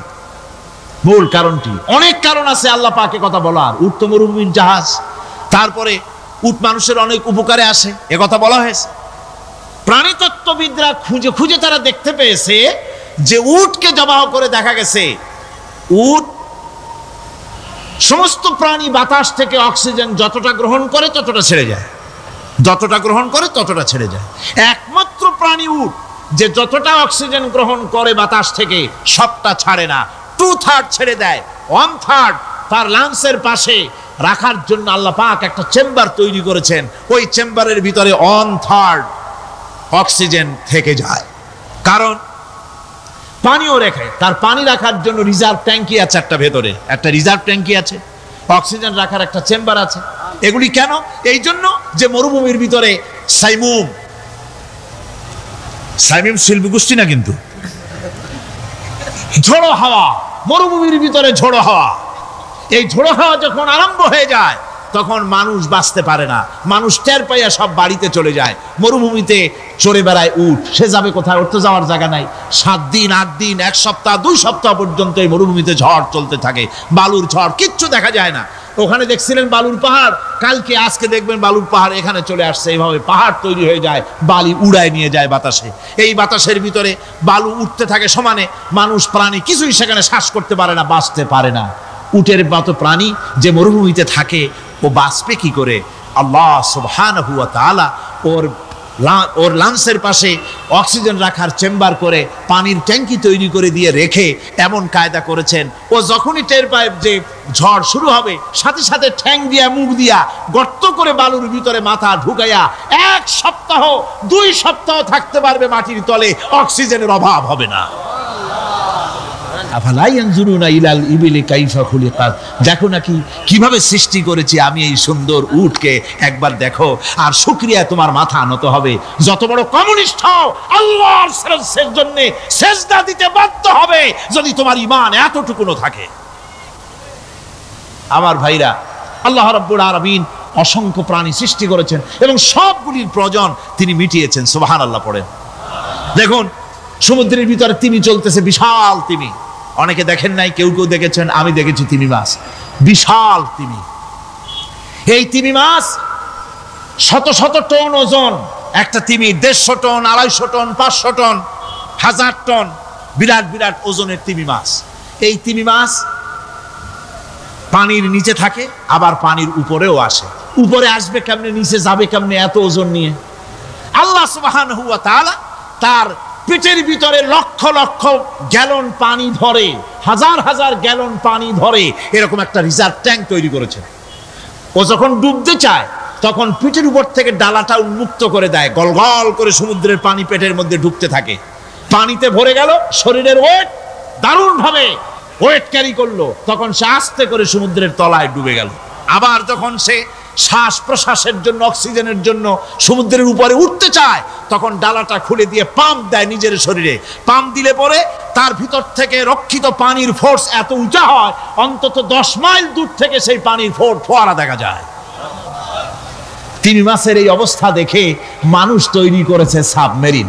আমি সাবমেরিনেও চড়েছি, দেখেছি দ্বিতীয় বিশ্বযুদ্ধে যে সাবমেরিন ব্যবহার করা হয়েছিল, পোর্টসমাউথে সেই সাবমেরিন আমাকে দেখানো হয়েছে, আমি দেখেছি। তাতেও ঠিক একই কায়দায় পানি ভরে পানির তলায় যায়, আবার ওঠার সময় পানি ছেড়ে উপরে চলে আসে। 3 মাস থেকেই মানুষ এটাকে গ্রহণ করেছে। মানুষের শিক্ষার জন্য অগণিত প্রাণী আল্লাহ সৃষ্টি করেছেন বিজ্ঞানের সাথে, তাই কোরআনের সংঘর্ষ নাই। বিজ্ঞান মানুষকে যত বেশি আবিষ্কার করবে, বিজ্ঞান কোরআন বোঝা মানুষের জন্য তত সহজ হবে। আর আপনারা যত জ্ঞানী হবেন, কোরআন যত পড়বেন, মাথা তত নত হবে। তুলা গাছের ফল যত পাকে তত গাছ কি হয়, ডালগুলো কি হয়, উপরে উঠে যায়। বোঝেন না কেন? তুলা গাছ নাই আপনাদের দেশে? তুলারে কি কয় চট্টগ্রামে? তুলা গাছরে কি কয়? তুলা গাছ। তুলা গাছের ফল যত পাকে তত গাছের ডাল কি হয়, যখন কাঁচা থাকে তখন নিচে থাকে, ডাল ঝুঁকে পড়ে, আর পাকলে পরে উপরে উঠে যায়। আর আম গাছের ফল যত পাকে তত ডাল কোথায় যায়? নিচে যায়। যারা মানুষের তৈরি করা এই সমস্ত জ্ঞানে যারা সমৃদ্ধ হয়, তারা ওই তুলা গাছের মতো আস্তে করে যতই জ্ঞানে বৃদ্ধ হয় ততই ডাল উপরের দিকে যায়, জ্ঞান তত হালকা হয়। আর কোরআন আমের মতো, কাঁঠালের মতো, মানুষের উপকারী এমন এক ফলের মতো, যত পাকে যত পড়ে, জ্ঞান যত সমৃদ্ধ হয় ততই আল্লাহর সামনে মাথা নত হয়ে যায়। মানুষের কাছে জ্ঞান খুবই সংক্ষিপ্ত জ্ঞান, মানুষের কাছে অমা উতিতুম মিনাল ইলমি ইল্লা কালিলা, খুব সামান্যতম জ্ঞানই তোমাদেরকে দেওয়া হয়েছে, বেশি জ্ঞান আমাদের কাছে নাই।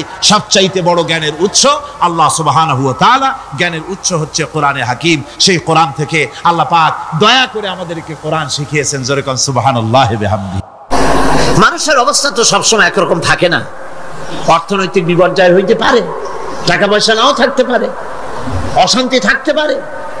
আল্লাহ পাক তার নবীকে কি বলেছেন দেখেন, ফাইদা ফারাগতা ফানসাব ওয়া ইলা রাব্বিকা ফারগাব।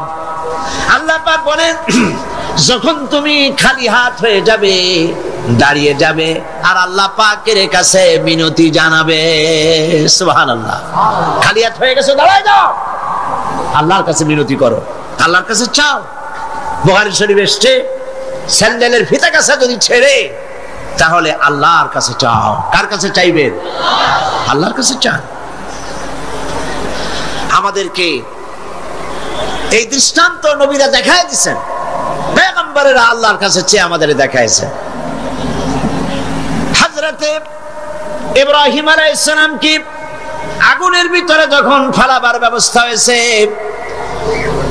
তাকে যখন আগুনে ফেলা হচ্ছে, হযরত জিবরাইল বলেন, ইব্রাহিম আমার কাছে সাহায্য চাও, আগুন থেকে বাঁচায় দেব। হযরত ইব্রাহিম ভয় পেয়ে সাহায্য চাইছিলেন। এগুলো শোনার পরেও আমাদের ঈমান মজবুত হয় না। হযরত ইব্রাহিম বললেন, জিবরাইল গো, তোমার কাছে সাহায্য আমি কেন চাইবো? আমি তো এমন কোন অন্ধ খোদার ইবাদত করি না যিনি তার গোলামের দুঃখ না দেখেন। আমি আগুনে পড়ে গেলে আমার আল্লাহ রাব্বুল আলামিন যদি খুশি হন, তাহলে আমার আল্লাহকে খুশি করার জন্য 1000 বার পড়তে রাজি আছি। সাহায্য তো আল্লাহর কাছেই চাইতে হবে। আল্লাহর ইচ্ছা নাই ইব্রাহিম আগুনে পড়ুক, এটা কি আল্লাহর ইচ্ছা ছিল? ইব্রাহিম আলাইহিস সালামও পরিণতি জানেন না, তিনি কি পড়বেন, পুড়বেন না বাঁচবেন জানা ছিল না। পরীক্ষায় তিনি পাশ করলেন। আগুনের ভিতরে যখন ইব্রাহিম আলাইহিস সালাম পড়ে যাচ্ছেন, আল্লাহ রাব্বুল আলামিন আগুনের প্রতি হুকুম দিলেন, ইয়া নারু কুনি বারদাও ওয়া সালামান আলা ইব্রাহিম। আগুন আমার ইব্রাহিমের জন্য শান্তিদায়ক ঠান্ডা হয়ে যা। বলেন আর কি ক্ষমতা থাকবে? আগুনের আর জ্বালাবার ক্ষমতা থাকবে? জ্বালাইতে পারছে? পারে নাই। আল্লাহকে বিশ্বাস করুন এইভাবে করে। কোন মাজারে টাকা দিবেন না, পয়সা দিবেন না, আগরবাতি দিবেন না, চান্দা মান্দা দিবেন না। যা চাওয়ার, যা বলার সরাসরি বলবেন। কাকে? কারে বলবেন? আল্লাহ পাক পরিষ্কার করে কোরআনের মধ্যে সব দৃষ্টান্ত দেখাইছেন।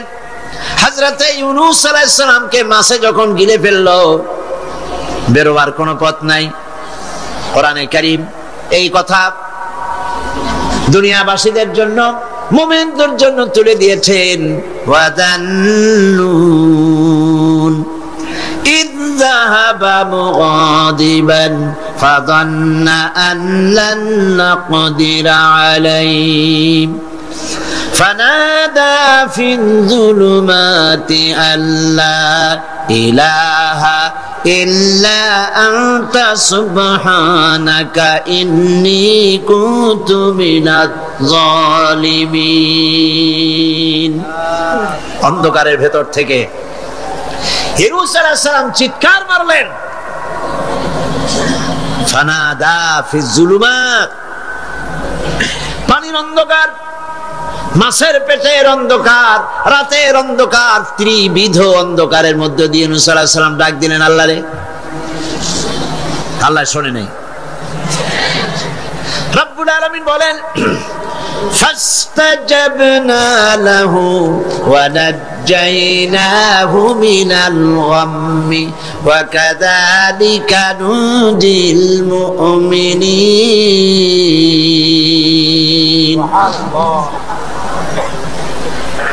আল্লাহ রাব্বুল আলামিন বলেন, আমি ইউনূসের ডাক শুনলাম আর ডাকের জবাব দিয়া দিলাম।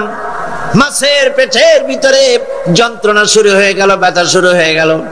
মাছ আর পানির মধ্যে থাকতে পারলো না। মাছ উপরে চলে এলো, কিনারায় চলে গেল। মাছ ববি করে ইউনূস আলাইহিস সালাম রে ফেলে দিল কিনারে। আল্লাহ পাক বলেন, শোনো দুনিয়ার মানুষেরা, শুধু ইউনূস কেন, ওয়া কাযালিকা নুজিল মুমিনিন। মুমিনেরা যখনই বিপদে পড়বে, আমারে যদি ডাকে, আমি এইভাবে করে, ওয়া কাযালিকা, এইভাবে করে আমি বিপদ থেকে বাঁচায় দেব। সুবহানাল্লাহ। সুতরাং আল্লাহ পাকের এই কোয়ালিটি বুঝতে পারলে এটাই হলো তাওহীদ। তাওহীদ সম্পূর্ণরূপে বুঝতে হবে, তাওহীদে প্রতিষ্ঠিত হতে হবে, শিরক থেকে বাঁচতে হবে, শিরক সম্পূর্ণরূপে বর্জন করতে হবে। এখন শিরকটা কি? শিরক হলো অংশ। এটা শরীক দিয়ে বললে বুঝতে ভালো, শরীক। আর এই শিরক হচ্ছে মিথ্যা, জুলম, বড় গুনাহ। যারাই আল্লাহর সাথে শরীক করে তারা বড় রকমের গুনাহ করে। আমি এই দৃষ্টান্তটা বুঝাবার জন্য এরকম দৃষ্টান্ত দেই। শরীকদারি ব্যবসার সাথে, শিরক পার্টনার, শরীক। আল্লাহ পাকের কোন পার্টনারের দরকার আছে? আর যারা জবাব দিলেন না, আল্লাহ পাকের পার্টনারের কোন প্রয়োজন আছে? পার্টনারের প্রয়োজন হয় কেন? ধরেন ব্যবসা করবে কেউ, তো ব্যবসা করতে গেলে, পার্টনারশিপ বিজনেস করতে গেলে অভাবের কারণেই পার্টনার খোঁজে। পুঁজি আছে, যা সেই টাকা দিয়ে ব্যবসা চলবে না, একজন পার্টনার লাগবে পুঁজিওয়ালা। পুঁজির অভাবে মানুষ পার্টনার খোঁজে। আবার পুঁজি আছে কিন্তু বুদ্ধি নাই, লাইসেন্স নাই। বুদ্ধিওয়ালা, লাইসেন্সওয়ালা একটা লোক পার্টনার হিসাবে নিতে চেষ্টা করে পার্টনারশিপ বিজনেসে। 3 নম্বরে পুঁজিও আছে, বুদ্ধিও আছে, লাইসেন্সও আছে, কিন্তু বয়সটা এমন যে এই বয়সে ব্যবসা করার মতো বয়স নাই, স্বাস্থ্যটা খারাপ। এই 3টা কারণে মানুষেরা পার্টনারশিপ বিজনেস করে। এখন আল্লাহর সাথে শরীক করলে আল্লাহ সহ্য করেন না, কারণ হলো আল্লাহর তো এই তিন অভাবের কোনো অভাব নাই। বুঝে আসে নাই মনে হয়? আল্লাহর পুঁজির অভাব আছে? আচ্ছা, আল্লাহর পুঁজি আছে কিনা তা আল্লাহর কাছেই জিজ্ঞেস করি। কেউ যদি আল্লাহকে প্রশ্ন করে তোমার পুঁজি আছে কি নাই, এই প্রশ্ন করার আগে রব্বুল আলামিন কোরআনে কারীমের মধ্যে জবাব দিয়ে রেখেছেন, ওয়াল্লাহু গানিয়্যুন ওয়া আনতুমুল ফুকারা। আল্লাহ হচ্ছেন অভাব মুক্ত, সব কিছুর মালিক তিনি গানি। আর তোমরা যারা পার্টনার খোঁজো, তোমরা হলো ফকিরের গোষ্ঠী, মিসকিনের গোষ্ঠী, জুমরাতুল মাসাকিন। আর আমার পুঁজির অবস্থা শোনো, আল্লাহ পাক বলছেন, মা ইনদাকুম ইয়ানফাদু ওয়া মা ইনদাল্লাহি বাক। তোমাদের পুঁজি ফুরায় যায়। গত বছর যা ছিল আস্তা নাই, 50 মণ ধান দিয়েছিলাম, খাইয়া খুইয়া সর্বনাশ করছো। ধান নাই, চাউল নাই, যা দেই সব খাইয়া শেষ করো। তোমাদের পুঁজি ফুরায় যায়। ওমা ইনদাল্লাহি বাক। আর আল্লাহর পাত্র থেকে, ভাণ্ড থেকে যত দেওয়া হয় ফুরায় না, বড় থাকে। আল্লাহর কোনো পুঁজির অভাব নাই।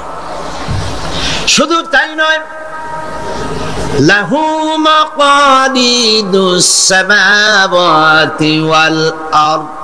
আকাশ আর জমিনের সব চাবিকাঠি হচ্ছে আল্লাহর কাছে। সম্পদের চাবি আল্লাহর কাছে। লিল্লাহি মা ফিস সামাওয়াতি ওয়া মা ফিল আরদ। আসমান এবং জমিনের সার্বভৌমত্বের একচ্ছত্র মালিক হচ্ছেন কে? আল্লাহ পাক। এই হলো পুঁজি। তাহলে আল্লাহর পুঁজির অভাব নাই। আর পুঁজির অভাব যখন নাই, তখন পার্টনারেরও কোনো প্রয়োজন নাই। এরপরে 2 নম্বরে মানুষ পার্টনার খোঁজে, জ্ঞান বুদ্ধির অভাব ঘটলে পরে। ব্যবসা করার মতো জ্ঞান নাই, বুদ্ধি নাই, লাইসেন্স নাই। আল্লাহর কি এরকমের অবস্থা? মহান আল্লাহ রাব্বুল আলামিন বলেন, ওয়াল্লাহু ইয়ালামু ওয়া আনতুম লা তা'লামুন। আল্লাহ সব জানেন, তোমরা জানো না কিছুই। তোমরা কিচ্ছু জানো না। ওয়ামা উতীতুম মিনাল ইলমি ইল্লা কালিলা। সামান্যতম জ্ঞান দিয়েছি তোমাদেরকে, আর সমস্ত জ্ঞানের উৎস কে? আল্লাহ। কোনো জ্ঞান নাই, সামান্যতম জ্ঞান। আর এই জ্ঞান দিয়ে ওনারা হন বুদ্ধিজীবী। বিরাট বিরাট বুদ্ধি। বুদ্ধি মাথায় এত গিজ গিজ করে, বুদ্ধির গরমে মাথায় চুল থাকে না, সব সময় মাথা গরম। কি বুদ্ধি? কইছে দেয়ার ইজ নো গড। সব বুঝছি বলে কি বুঝছো? কইছে দেয়ার ইজ নো গড। স্রষ্টা নাই, আল্লাহ বলতে কেউ নাই। নাউযু বিল্লাহি মিন যালিক। এরকম শয়তান একটা মরছে, ঢাকা বিশ্ববিদ্যালয় ছিল। মরার পর সেই সময়ের প্রধানমন্ত্রী তিনি বললেন, বাংলাদেশের নাকি এই লোক মরায় খুব ক্ষতি হয়েছে। আমি বলেছি, ক্ষতি কিছু হয় নাই, বরং ভালো হয়েছে, শয়তান একটা কমছে। এ মরার আগে বলেছে, আমারে কাফন দিবা না, দাফন দিবা না, গোসল করাবা না। কি করবা? তো বলে মরার পর আমারে নিয়ে মেডিকেল কলেজে দিবা, ছাত্ররা আমারে দিয়ে অপারেশন শিখবে, যাতে যাতে মানুষের অপারেশন করে রুগীরে ভালো বানাইতে পারে। মরার পর তার কথা মতো যখন মেডিকেল কলেজের দিকে লাশ নিয়ে যাওয়া হচ্ছিল, ছেলেরা বলছে, লা হাওলা ওয়ালা কুওয়াতা ইল্লা বিল্লাহ। আমরা মাপ চাই। সারা জীবন আল্লাহরে অস্বীকার করছে। ওই লোকটারে দিয়া কাটা ছেলা শিখিয়া যদি কোন লোকের অপারেশন করি, যাও রুগী বাঁচবে, তাও বাঁচবে না, মরবে। ফিরাও শয়তান। বাডমের মারিচুরিতে ডিপ ফ্রিজের মধ্যে এই শয়তানের লাশ এখনো আছে। লাশের অবস্থা এমন হয়েছে, যদি রাস্তা ভালাইয়াও দেয়, কবর তো হবে না, কপালে নাই। কবর হবে না, দাফন হবে না। আল্লাহর সাথে নাফরমানি করলে কি সাজা হয় আল্লাহ দেখা। আল্লাহরে যদি মানত, গোসলটা হইতো, কাফনটা হইতো, জানাজাটা হইতো, মানুষের দোয়া করতো। কপালে নাই, কপাল পোড়া। আল্লাহর অস্বীকার করছে বুদ্ধির ঠেলায়। লাশের অবস্থা এমন হয়েছে, এখন যদি রাস্তায় ভালাইয়া দেয়, কুত্তাও খাবে না, কারণ আমাদের দেশের কুত্তা এত অভদ্র না যে এত গোসালাস খাবে। প্রিয় ভাই, সব আল্লাহ পাক সব জানেন, তোমরা কিচ্ছু জানো না। হ্যাঁ, তোমরা জানবা যদি কোরআনের কাছে আসতে পারো। আসল বুদ্ধি, আসল জ্ঞান কোরআনের ভিতরে। সুবহানাল্লাহ। এরপরে তাহলে দেখা গেল 2 নম্বর পুঁজি আল্লাহর আছে কিনা? পার্টনার দরকার আছে? পার্টনারের দরকার নেই। 3 নম্বরে শক্তির অভাব, সেজন্য পার্টনার খোঁজে। আল্লাহর শক্তির খুব অভাব নাকি? শক্তি টের পাইছেন কিনা? টের পাইছেন কিনা? বুঝে নিয়েন কি কইতে চাই। আল্লাহ রাব্বুল আলামিনের শক্তি কত প্রচন্ড। আমেরিকার বর্তমান শক্তি দেখেই বুঝতে চেষ্টা করেন না। উপর থেকে ভাষা ভাষা কোনো জ্ঞান নিয়ে হঠাৎ করে কোনো সিদ্ধান্ত নিতে যাবেন না। আমেরিকা এখন যেটা করতেছে, মনে করেন না যে আল্লাহ তারে সব ক্ষমতা দিয়েছে, দুনিয়ার মোড়লগিরি করবে, মাতব্বরি করবে।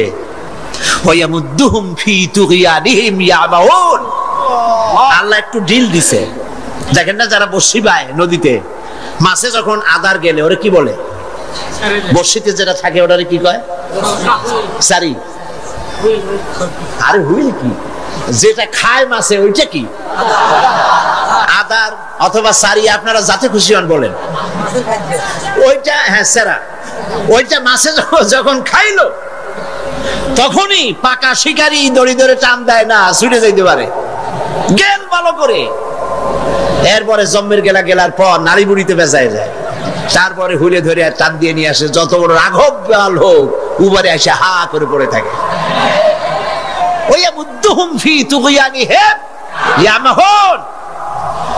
আল্লাহ পাক ঢিল দিয়ে দিছেন, হাত লম্বা করে দিছে। আফগান মারতেছে আমেরিকা বসে, হাত এত লম্বা। আফগান মারতেছে, কাশ্মীর মারতেছে, প্যালেস্টাইন মারতেছে, সোমালিয়া মারতেছে। আল্লাহ পাক ঢিল দিয়ে দিয়েছে। এরপরে যখন আল্লাহ ধরবে, রাশিয়া এরকম শেষ ছিল না, জনমের সাথে শেষ ছিল কিনা? আল্লাহ টাইট করছে কিনা? সুবহানাল্লাহ। বিনা যুদ্ধে চিৎপটাং, কোন যুদ্ধ বুদ্ধ লাগে নাই। কেমনে মরা লাশের গাও দিয়া গোস্ত যেমন খুশা খুশা পড়ে, সোভিয়েত ইউনিয়ন খুশা পয়সা শেষ। আছে অস্তিত্ব? আল্লাহ পাক যখন ধরবেন, ইন্না বাতশা রাব্বিকা লাশাদীদ, আল্লাহ পাক যখন ধরবেন তার পাকড় থেকে বাঁচাইতে পারে এমন ক্ষমতা আকাশেও কারণ নাই, জমিনেও কারণ নাই। সেই জন্য ক্ষমতার পুরাটা মালিক হচ্ছেন কে? এই কারণেই এই দুর্বলতার, এই ত্রিবিধ দুর্বলতার কারণে মানুষের পার্টনারশিপ বিজনেস করতে হয়, পার্টনার অংশীদার খুঁজতে হয়। আল্লাহর কোনো পার্টনারের কোনো প্রয়োজন নাই। আল্লাহর কোনো পার্টনার প্রয়োজন নেই, দরকার নেই। শিরক, সর্বাবস্থায় শিরক থেকে বাঁচতে হবে। মানুষ, আমাদের দেশের মানুষেরা না বুঝে সবের নিয়তি শিরক করে বসে। নাউজুবিল্লাহ বলে সবের নিয়তে শিরক করে। হযরতে বড় পীর আব্দুল কাদের জিলানী রাহমাতুল্লাহ আলাইহির নামে কত দুরূদ বানাইছে। ইয়া আব্দুল কাদের জিলানী শাইয়ান লিল্লাহ। নাউজুবিল্লাহ বলবেন না? নাউজুবিল্লাহ বলবেন না?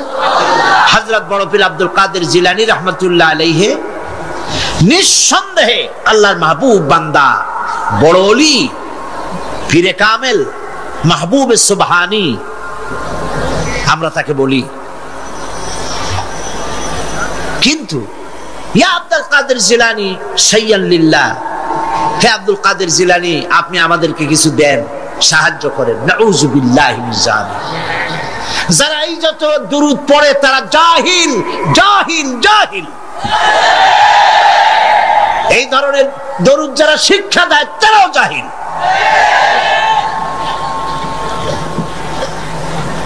যারা ইন্তেকাল করেছেন, মরে গিয়েছেন, তাদের কাছে কিছুই চাওয়া যাবে না। চাইতে হবে কেবলমাত্র কার কাছে? কার কাছে? এই জন্য আল্লাহ রাব্বুল আলামিন কোরআনে কারীমের মধ্যে বলেছেন, লা তুশরিক বিল্লাহ ইন্নাশ শিরকা লাযুলমুন আযীম। কথাটা আসলে হযরত লোকমান হাকিমের। তিনি তার ছেলেকে বুঝাচ্ছেন, ছেলেকে যতগুলি নসিহত তিনি করেছেন। সূরা লোকমানের তাফসীর করছিলাম না কেন, মনে আছে আপনাদের? হযরতে লোকমান হাকিম ছেলেকে যেসব নসিহত করেছিলেন, এই সব নসিহত শুধু কিতাবে কোরআনে লিখে থাকার জন্য নয়, এই নসিহতগুলি আমরাও যেন আমল করি আর আমাদের সন্তানদেরকেও যেন আমল করাই। ছেলেকে বুঝাবেন, স্ত্রীকে বুঝাবেন। আল্লাহ পাক সাফ করে বলছেন, লা তুশরিক বিল্লাহ, আল্লাহর সাথে কাউকে শরীক স্থাপন করো না।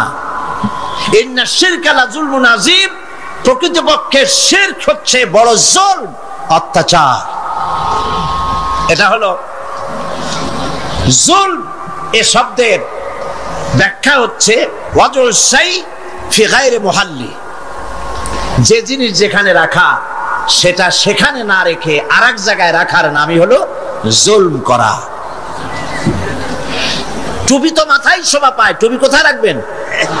কিন্তু হাঁটুর উপরে যদি রাখেন তাহলে টুপির উপরে জুলুম করা হয়।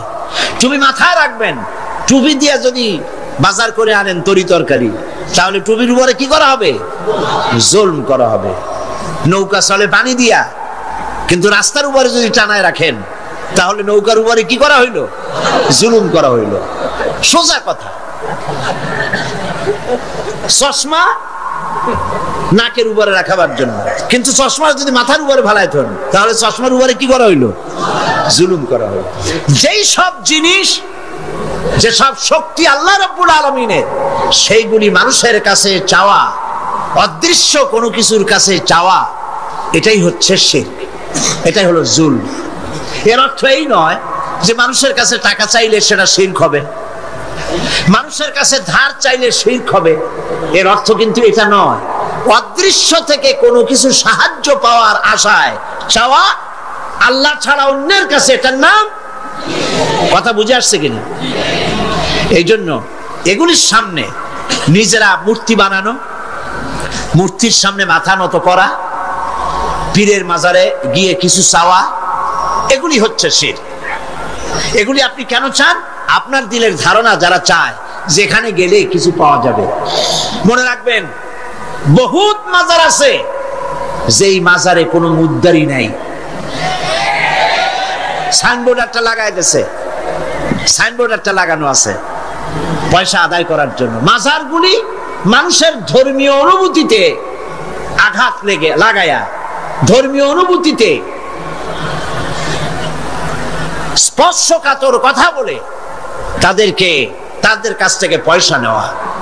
আমি ঝিনাইদহ মাগুরা লাইনে একটা মাজার দেখেছি, সেখানে লেখা আছে সাইনবোর্ডে, ড্রাইভার ভাই মাজার বহুত গরম, আস্তে গাড়ি চালাইবেন। তার মানে মাজার বহুত গরম, আস্তে চালাইয়া পয়সা দিয়া মাজার ঠান্ডা করে যান। আমি বুঝি না মাজারে পয়সা লাগবে কেন? মসজিদের পাশে দান বাক্স থাকতে হবে, কারণ মসজিদগুলি এখনো গভর্নমেন্ট চালায় না। ইনশাআল্লাহ এমন গভর্নমেন্ট আসবে বাংলাদেশে যে গভর্নমেন্ট সরকারি খরচে সব মসজিদ চালাবে ইনশাআল্লাহ।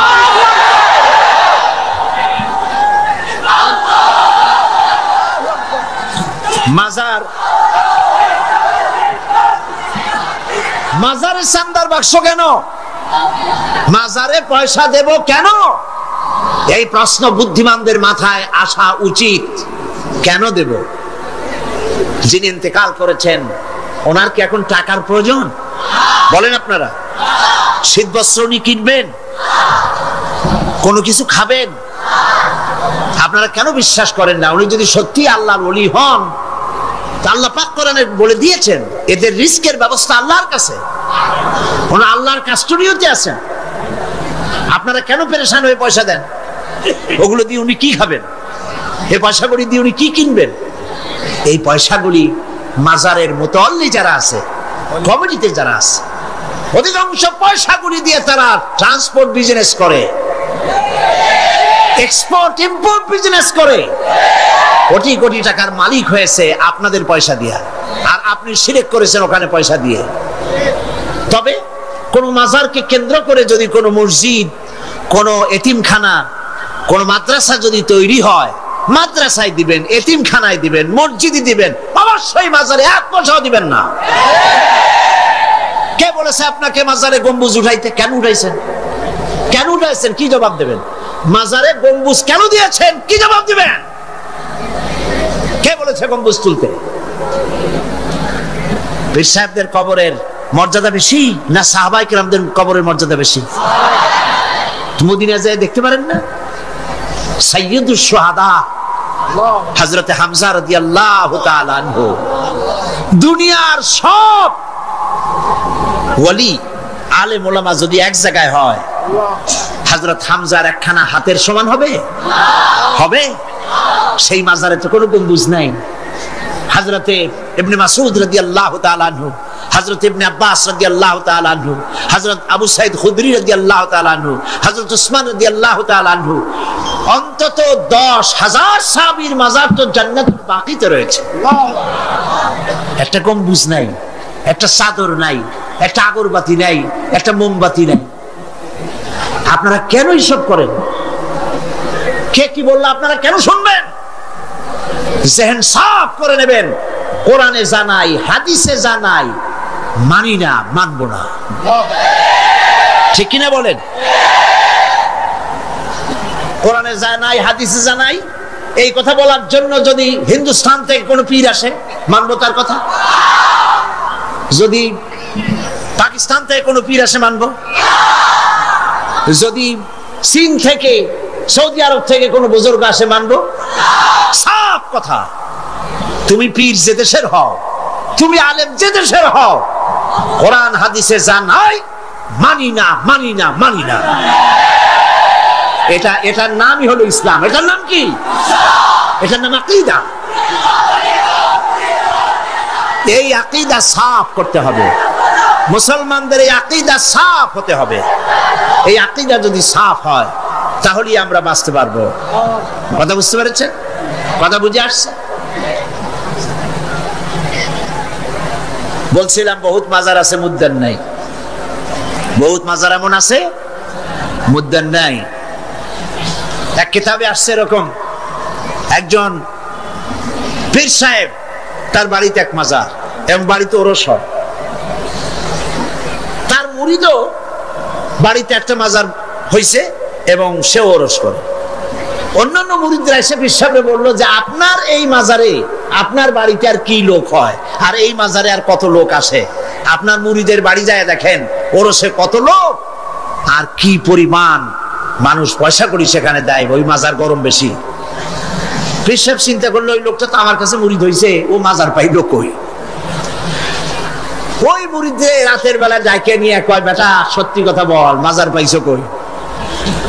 কয়, হুজুর মাজার টাজার কি, আপনার কাছে মুরিদ হইলাম, আপনি একটা গাধা দিলেন আমারে, ওই গাধা নিয়ে ব্যবসা বাণিজ্য করে কিছু পয়সা পাতি হয়েছিল, হঠাৎ করে গাধাটা মরে গেল, এখন আমি যাই কই? বহুত মুসিবতে পড়ে গেছি। শেষ পর্যন্ত ওই গাধা পাশে নিয়া বহুত চিন্তা করিয়া গাধারে কবর দিয়া, আপনি দিছেন সেই জন্য কবর দিয়া পাশে বসে কাঁদতেছিলাম চোখ বুঝা।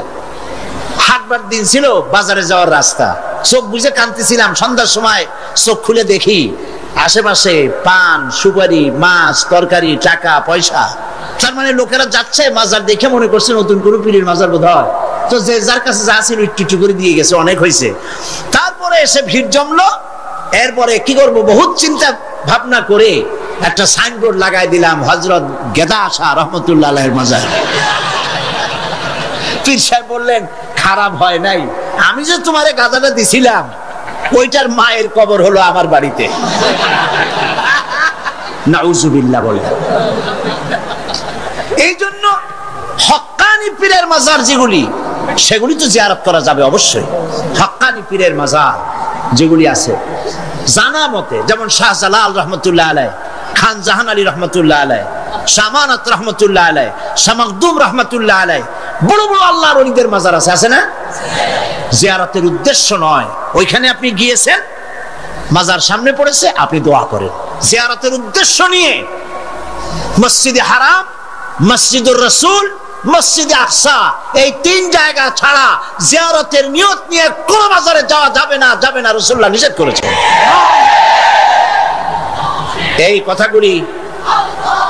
এই কথাগুলি যদি আমাদের মনে থাকে তাহলে আমরা উপকৃত হতে পারবো। বলি আলহামদুলিল্লাহ, বলেন আলহামদুলিল্লাহ। আপনি আমার আল্লাহ কি শুনতে পান না? বলেন পান কিনা? তিনি দেখতে পান, তিনি সব শুনতে পান, সব দেখতে পান। কাজী যা বলবেন আল্লাহকে বলেন। ওয়াইজা সাআলতা ফাসআলিল্লাহ ওয়াইজা ইসতাআনতা ফাসতাইন বিল্লাহ। যা চাইবেন আল্লাহর কাছে চান, যা বলবেন আল্লাহর কাছে বলেন। আল্লাহ পাক বলেছেন আলাইসাল্লাহু বিকাফিন আবদা, আলাইসাল্লাহু বিকাফিন আবদা। আমি কি আমার বান্দার জন্য যথেষ্ট নই? আল্লাহ প্রশ্ন করছেন, আমি কি আমার বান্দার জন্য যথেষ্ট নই? আপনারা বলেন অবশ্যই যথেষ্ট, বলেন সবাই অবশ্যই যথেষ্ট। সুতরাং আল্লাহ পাক হচ্ছেন সর্বময় ক্ষমতার মালিক। আপনার আমার যা প্রয়োজন সব আল্লাহকে বলবো, রাজি আছি? এটাই হচ্ছে তাওহীদ এবং শিরক বর্জন। সর্বাবস্থায় শিরককে বর্জন করতে হবে। হযরতে মুআজ রাদিয়াল্লাহু তাআলা আনহু তিনি হাদিস বর্ণনা করেছেন, নবী করিম সাল্লাল্লাহু আলাইহি সাল্লাম বলেছেন ইয়া মুআজ, 3 বার ডাকলেন। হযরত মুআজ বললেন লাব্বাইক ওয়া সাদাইক।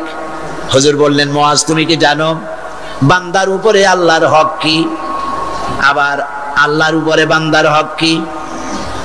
হযরতে মুআজ রাদিয়াল্লাহু তাআলা আনহু বলেন আমি জানি না, আল্লাহর নবী ভালো জানেন। নবী করিম সাল্লাল্লাহু আলাইহি সাল্লাম বললেন মুআজ শোনো, বান্দার উপরে আল্লাহর হক হচ্ছে বান্দার উপরে আল্লাহর পাওনা, আল্লাহর দাবি, আল্লাহর হক হচ্ছে যে বান্দা আল্লাহর সাথে তার ইবাদতের মধ্যে কাউকে শরীক করবে না। আর আল্লাহর উপরে বান্দার হক হলো এই, আল্লাহর উপরে বান্দার পাওনা বা দাবি হলো এই যে বান্দা আল্লাহর ইবাদতে কাউকে শরীক স্থাপন করবে না। আল্লাহ রাব্বুল আলামিন তার জন্য জাহান্নামের আগুন হারাম করে দিবেন। শিরক সর্বাবস্থায় বর্জন করতে হবে। এবং এই জন্য শিরক হচ্ছে একটা বোমার মতো। আপনারা জানেন যে বোমা, কোন জায়গায় যদি বোমা মারে কেউ, বিল্ডিং উড়ে যায়, জায়গা গর্ত হয়ে যায়। একটা বিল্ডিং বানাতে খরচ হলো 50 লক্ষ টাকা, 1 কোটি টাকা বা 5 কোটি টাকা খরচ হয়েছে একটা বিল্ডিং করতে। এটা উড়ায় দেওয়ার জন্য মাত্র কয়েক কেজি ওজনের একটা বোমা যথেষ্ট। এই বোমার দাম কি আমি জানি না। একটা বোমা একটা বিল্ডিং এর তলায় রেখে দিল বা দূরে কোথাও রাখলো, এরপরে রিমোট কন্ট্রোল দিয়ে সুইচ অন করলো, এই বিল্ডিংটা থাকবে আস্ত না উড়ে যাবে? উড়ে যাবে কিনা? 50 কোটি টাকা খরচ করা বিল্ডিংটি সামান্য কয়েক হাজার টাকা দামের একটা বোমা বিস্ফোরণের সঙ্গে সঙ্গে বিল্ডিংটা যেভাবে হাওয়ায় মিলিয়ে যায়, অনুরূপ ভাবে কিয়ামতের দিন শিরক মিশ্রিত আমলনামা নিয়ে যে সব বান্দা আল্লাহর দরবারে হাজির হবে, ওদের ব্যাপারে রব্বুল আলামিন বলেন وَقَدِمْنَا إِلَى مَا عَمِلُوا مِنْ عَمَلٍ فَجَعَلْنَاهُ هَبَاءً مَنْثُورًا وَقَدِمْنَا إِلَى مَا عَمِلُوا مِنْ عَمَلٍ। আমি বান্দার আমলনামার দিকে আমি যখন মনোযোগী হব, আমি যখন বান্দার আমলনামা দেখব, আর ওই আমলনামার ভেতরে যদি শিরক মিশ্রিত দেখতে পাই, ফাজআলনাহু হাবাআম মানসুরা, আমলনামাকে ধুলি কণার সঙ্গে উড়াইয়া দেব। নামাজ, রোজা, হজ, যাকাত, দাড়ি, টুপি কোন কাজে লাগবে না, সব বালু কণার সাথে আল্লাহ উড়িয়ে দিবেন। কোনো দাম নাই আমলের।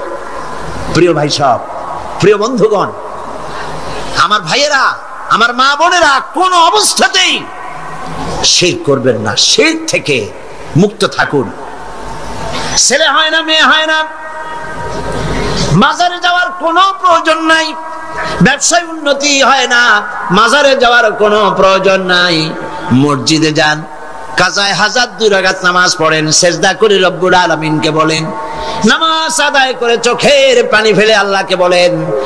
আল্লাহ পাকের নবী বলেছেন, বান্দার 2টা জিনিস আল্লাহর কাছে খুবই প্রিয়, 2টা ফোঁটা। একটি ফোঁটা হলো জিহাদের ময়দানে যে রক্ত ফোঁটা পড়ে, আর আল্লাহর ভয়তে চোখের যে পানি ফোঁটা পড়ে, এই 2টি ফোঁটা আল্লাহর কাছে বহুত প্রিয়।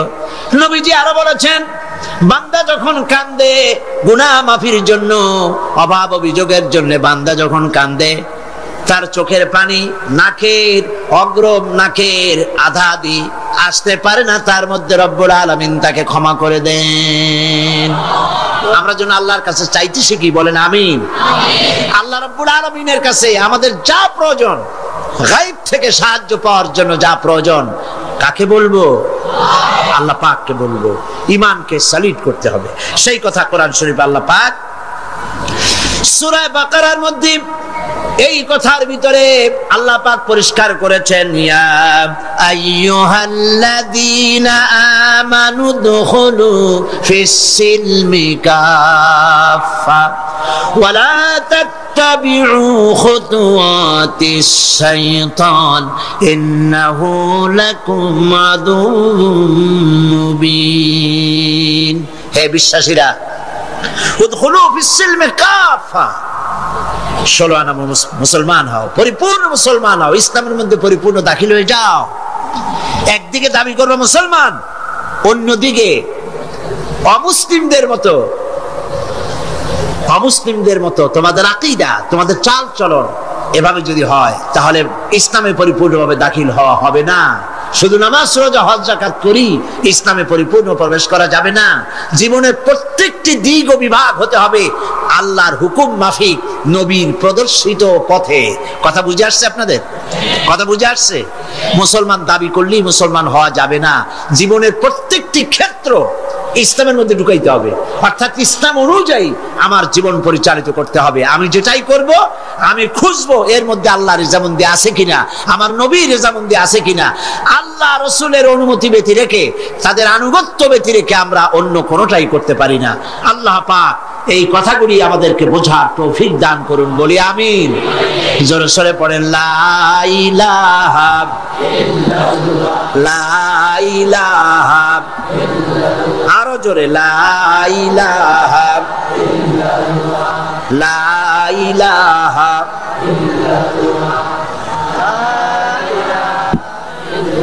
লা ইলাহা ইল্লাল্লাহ মুহাম্মাদুর রাসূলুল্লাহ।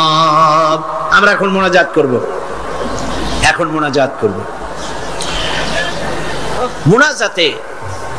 মোনাজাত আর-দোয়া ও মুখুল ইবাদা।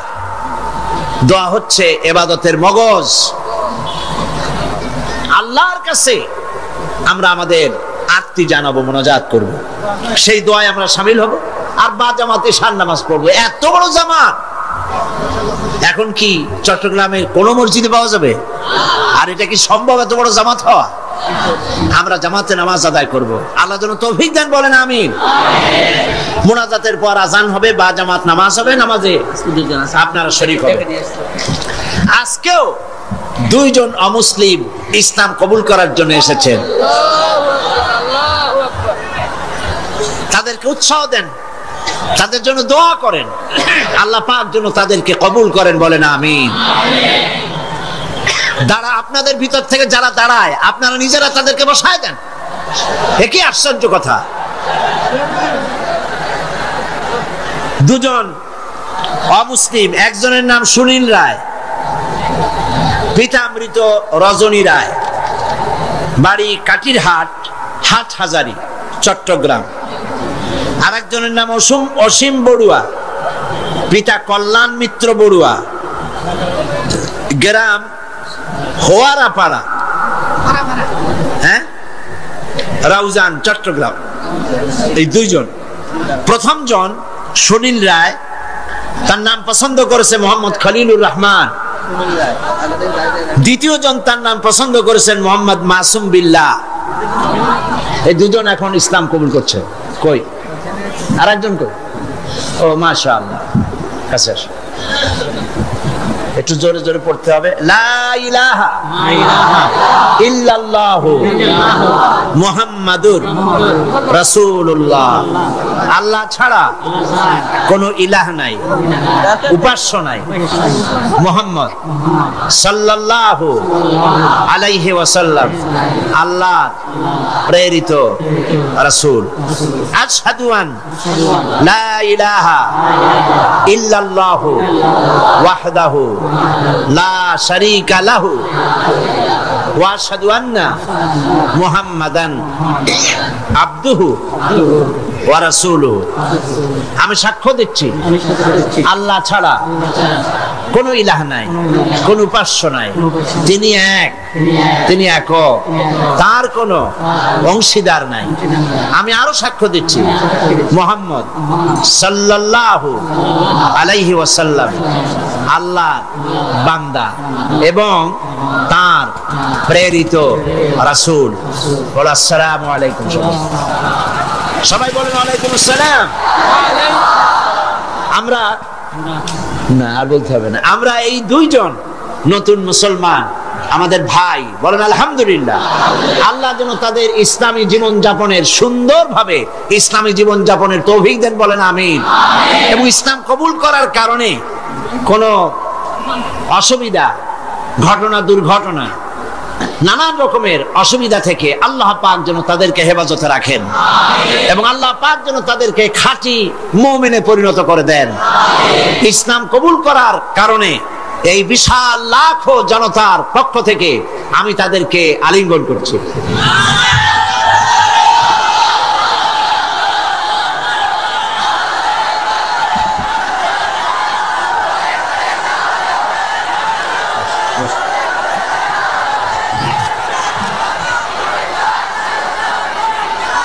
আজকে মুনাজাতের আগে মাত্র কয়েকটি কথা, তা হলো এই, গতকালও আমি বলেছি, আজকেও বলছি, মুনাজাতের কথা বলার সময় কিছু লোক চলে যেতে চেষ্টা করেন, এটা ঠিক না। মুনাজাত করেই যাবেন, এটি মনে রাখবেন আপনারা মেহেরবানি করে। মনে থাকবে তো? তারপরে কথা হচ্ছে, গতকালও বলেছি, প্রত্যেক দিন আপনারা পকেটে করে টাকা নিয়ে আসবেন। তাফসীরের মাহফিল জীবনের শ্রেষ্ঠ সম্পদ মনে করবেন এবং একটা বাজেট রাখবেন তাফসীরের মাহফিলের জন্য। আমি গতকাল বলেছি, হযরত মাওলানা শামসুদ্দিন সাহেব খুব পেরেশানিতে আছেন তার সমস্ত লোকজন নিয়ে, যেহেতু অন্তত 20 না 25 লক্ষ টাকা, কত 22,60,000, প্রায় ধরুন 23 লক্ষ টাকা তাদের বাজেট। তো এই টাকা, আমার বিশ্বাস, আমার অন্তরের অন্তঃস্থল থেকে বিশ্বাস, এই টাকা যা বাজেট আছে তার থেকে বেশি হবে ইনশাআল্লাহ। আল্লাহ দিবে, বলেন আমিন। তা আপনারা মেহেরবানি করে টাকা নিয়ে আসবেন, বাড়ি থেকে প্রতিদিন আনবেন এবং প্রত্যেক দিন এই বাক্স রাখা আছে না সব জায়গায়? বাক্স আছে, চাদর আছে। আল্লাহর হস্তে আমার মায়েরা, আমার বোনেরা, আপনারা সবাই মিলে টাকা দিয়ে যাবেন। মা বোনদের জন্য আমার শারীরিক কারণে আলাদা কোনো প্রোগ্রাম করতে পারবো না এবার, তবে তাদের জন্য আলাদা আমি একটা দিন আলাদা বক্তব্য রাখবো ইনশাআল্লাহ। এই মাহফিলেই মা বোনদের জন্য আলাদা বক্তব্য রাখবো ইনশাআল্লাহ। বলি ইনশাআল্লাহ। মা বোনেরা, ভাইয়েরা, সবাই মিলে এই মাহফিলের জন্য প্রচুর পরিমাণ টাকা আপনার পক্ষে যা সম্ভব আপনি দিবেন, বন্ধুদের কাছ থেকে আদায় করে দিবেন। আল্লাহ যেন তৌফিক দেন, বলেন আমিন। এরপরে গতকাল বলেছিলাম, ঢাকা থেকে এবং চট্টগ্রামের পুস্তক ব্যবসায়ীরা লক্ষ লক্ষ টাকা পুঁজি ইনভেস্ট করে এই চট্টগ্রাম তাফসীর মাহফিলে বিক্রয়ের আশায়। আর এই বইপত্রগুলি সব আপনাদের ঈমান বৃদ্ধির কাজে লাগবে, বলেন আমিন। বহুত বই আছে এখানে, বই অনেক। বৃহস্পতিবার সকাল 10টা থেকে শুধু মহিলাদের জন্য আমাদের বলবো। তো এই বইয়ের ইসলামী বই মানুষকে ঠকায় না। নাস্তিকদের লেখা বই পড়লে ঈমান নষ্ট হয়, কিন্তু আলেমদের লেখা, ওলামাদের লেখা বই পড়লে ঈমান বৃদ্ধি পায়। বলেন আলহামদুলিল্লাহ। কারণ তারা কোরআন হাদিস দিয়েই বই লেখেন। কোরআন হাদিসের বই দিয়ে স্টলগুলি ভরা। আমি গতকালও বলেছি, এত বড় বই মেলা বাংলাদেশের কোথাও নাই। ইসলামী বইয়ের এত বড় মেলা বাংলাদেশে হয় না। আপনারা মেহেরবানি করে যাওয়ার সময় স্টলগুলিতে যাবেন এবং বইপত্র কিনবেন। ফাতিহাতুল কিতাব, সূরা ফাতিহা ছাড়া নামাজ হয় না। এই সূরায় এমন কি আছে যা না পড়লে নামাজ হবে না? সেই জন্য সূরা ফাতিহার তাফসীর আমি যেটা করেছিলাম এবং সম্পাদনা করেছি, লিখেছি, যারা সেবেছে তারা নাম রেখেছে তাফসীরে সাঈদী। সূরা ফাতিহার তাফসীর বাংলা ভাষায় সূরা ফাতিহার উপরে সর্ববৃহৎ কিতাব, 780 পৃষ্ঠার এই কিতাবখানা প্রত্যেক দোকানে পাওয়া যাবে। আপনি নিবেন, বন্ধুদেরকে নিতে বলবেন এবং মহিলাদেরকেও আপনারা নিয়ে দেওয়াবেন সূরা ফাতিহা বোঝার জন্য। আল্লাহ পাক সকলকে তৌফিক দিন। এবং পুরো তাফসীরকে বোঝার জন্য তাফহিমুল কোরআন ফি জিলালিল কোরআন, বিশ্ববিখ্যাত এই দুই তাফসীর এখানে কমপ্লিট সেট পাওয়া যাবে। আপনারা কিনবেন, আল্লাহ তৌফিক দান করুন। আর মহিলাদের জন্য আগামী বৃহস্পতিবার সকাল 10টা থেকে নিয়ে 12টা পর্যন্ত 2 ঘন্টা শুধু মহিলাদের জন্য বই পুস্তক খরিদের জন্য সুযোগ করে দেওয়া হবে। আল্লাহুম্মা আমিন। রব্বানা যালামনা আনফুসানা ওয়া ইন লাম তাগফির লানা ওয়া তারহামনা লানাকুনান্না মিনাল খাসিরিন। রব্বুল আলামিন লাখো মুসলমান নরনারী কোরআনের পাগল হয়ে, কোরআন প্রেমিক মুসলমানেরা, মুসলমান নরনারী একত্রিত হয়ে ঘন্টার পর ঘন্টা তোমার দ্বীনের কথা শুনেছি, দরুদ ও সালাম পড়েছি। মেহেরবানি করে দুরুদ ও সালাম টুকুন সোনার মদিনায় নবীজির রওজা মোবারকে পৌঁছায়া দাও। আয় আল্লাহ তাআলা, আমাদের মধ্য থেকে আমাদের মা বাপ যারা কবরে চলে গেছে, আমাদের দাদাদের, নানা নানি, আত্মীয় স্বজন, কবরগুলিকে জান্নাতের টুকরায় পরিণত করে দাও। রব্বির হামহুমা কামা রব্বায়ানি সগীরা। সবাই পড়েন, রব্বির হামহুমা কামা রব্বায়ানি সগীরা। আয় আল্লাহ তাআলা, সারা জীবন গুনাহ করেছি আমরা, তুমি দয়া করে আমাদের জিন্দেগির গুনাহ খাতা মাফ করে দাও। আল্লাহ তাআলা, সারা পৃথিবীতে আজ মুসলমানদের বড় দুর্দিন। আয় আল্লাহ, আয় খাসা, আয় খাসানে রাসূল ওয়াক্তে দুআ হ্যায়। আয় খাসা, আয় খাসানে রাসূল ওয়াক্তে দুআ হ্যায়। উম্মত পে তেরি আকে আজব ওয়াক্ত পড়া হ্যায়। আয় আল্লাহ, বড় বিপদে পড়েছি আমরা। দুনিয়ার সব বড় বড় শক্তিগুলি ঐক্যবদ্ধ হয়ে আজ মুসলমান মারার জন্য উঠে পড়ে লেগেছে। আল্লাহ, আমাদের বলার জায়গা নাই, তুমি ছাড়া আমাদেরকে সাহারা দেবে।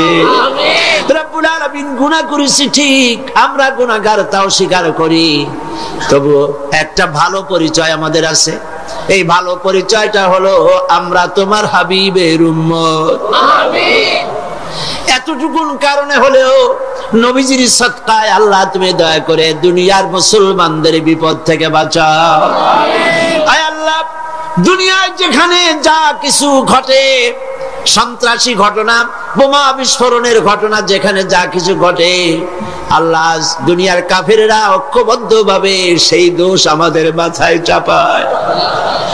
সুতানাতা দিয়া মুসলমান মারে, মুসলমানদের মসজিদ মাদ্রাসা শেষ করে, আলেম ওলামাদের উপরে আঘাত করে।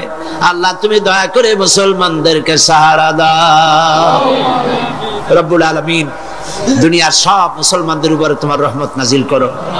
আল্লাহ তাআলা হযরত মাওলানা শামসুদ্দিন সাহেব, আল্লাহ তুমি তাকে হায়াতে তাইয়্যিবা সেহাতে কুল্লিয়া দান করো। আল্লাহ তাআলা ইসলামী সমাজ কল্যাণ পরিষদকে তুমি কবুল করো।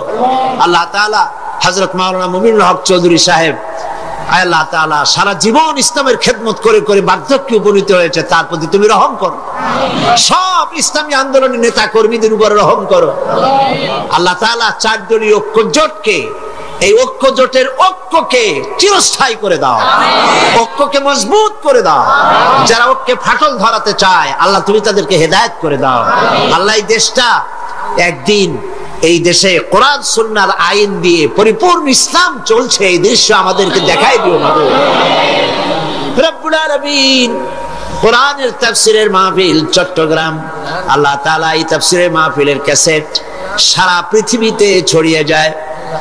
রব্বুল আলামিন কোরআনের তাফসীর সারা দুনিয়ায় পৌঁছে দেওয়ার জন্য যারা ক্যাসেট বন্দি করে, কষ্ট করে মানুষের কাছে পৌঁছাবার ব্যবস্থা করে, আল্লাহ তাআলা তাদের উপরে তোমার রহমত নাজিল করো।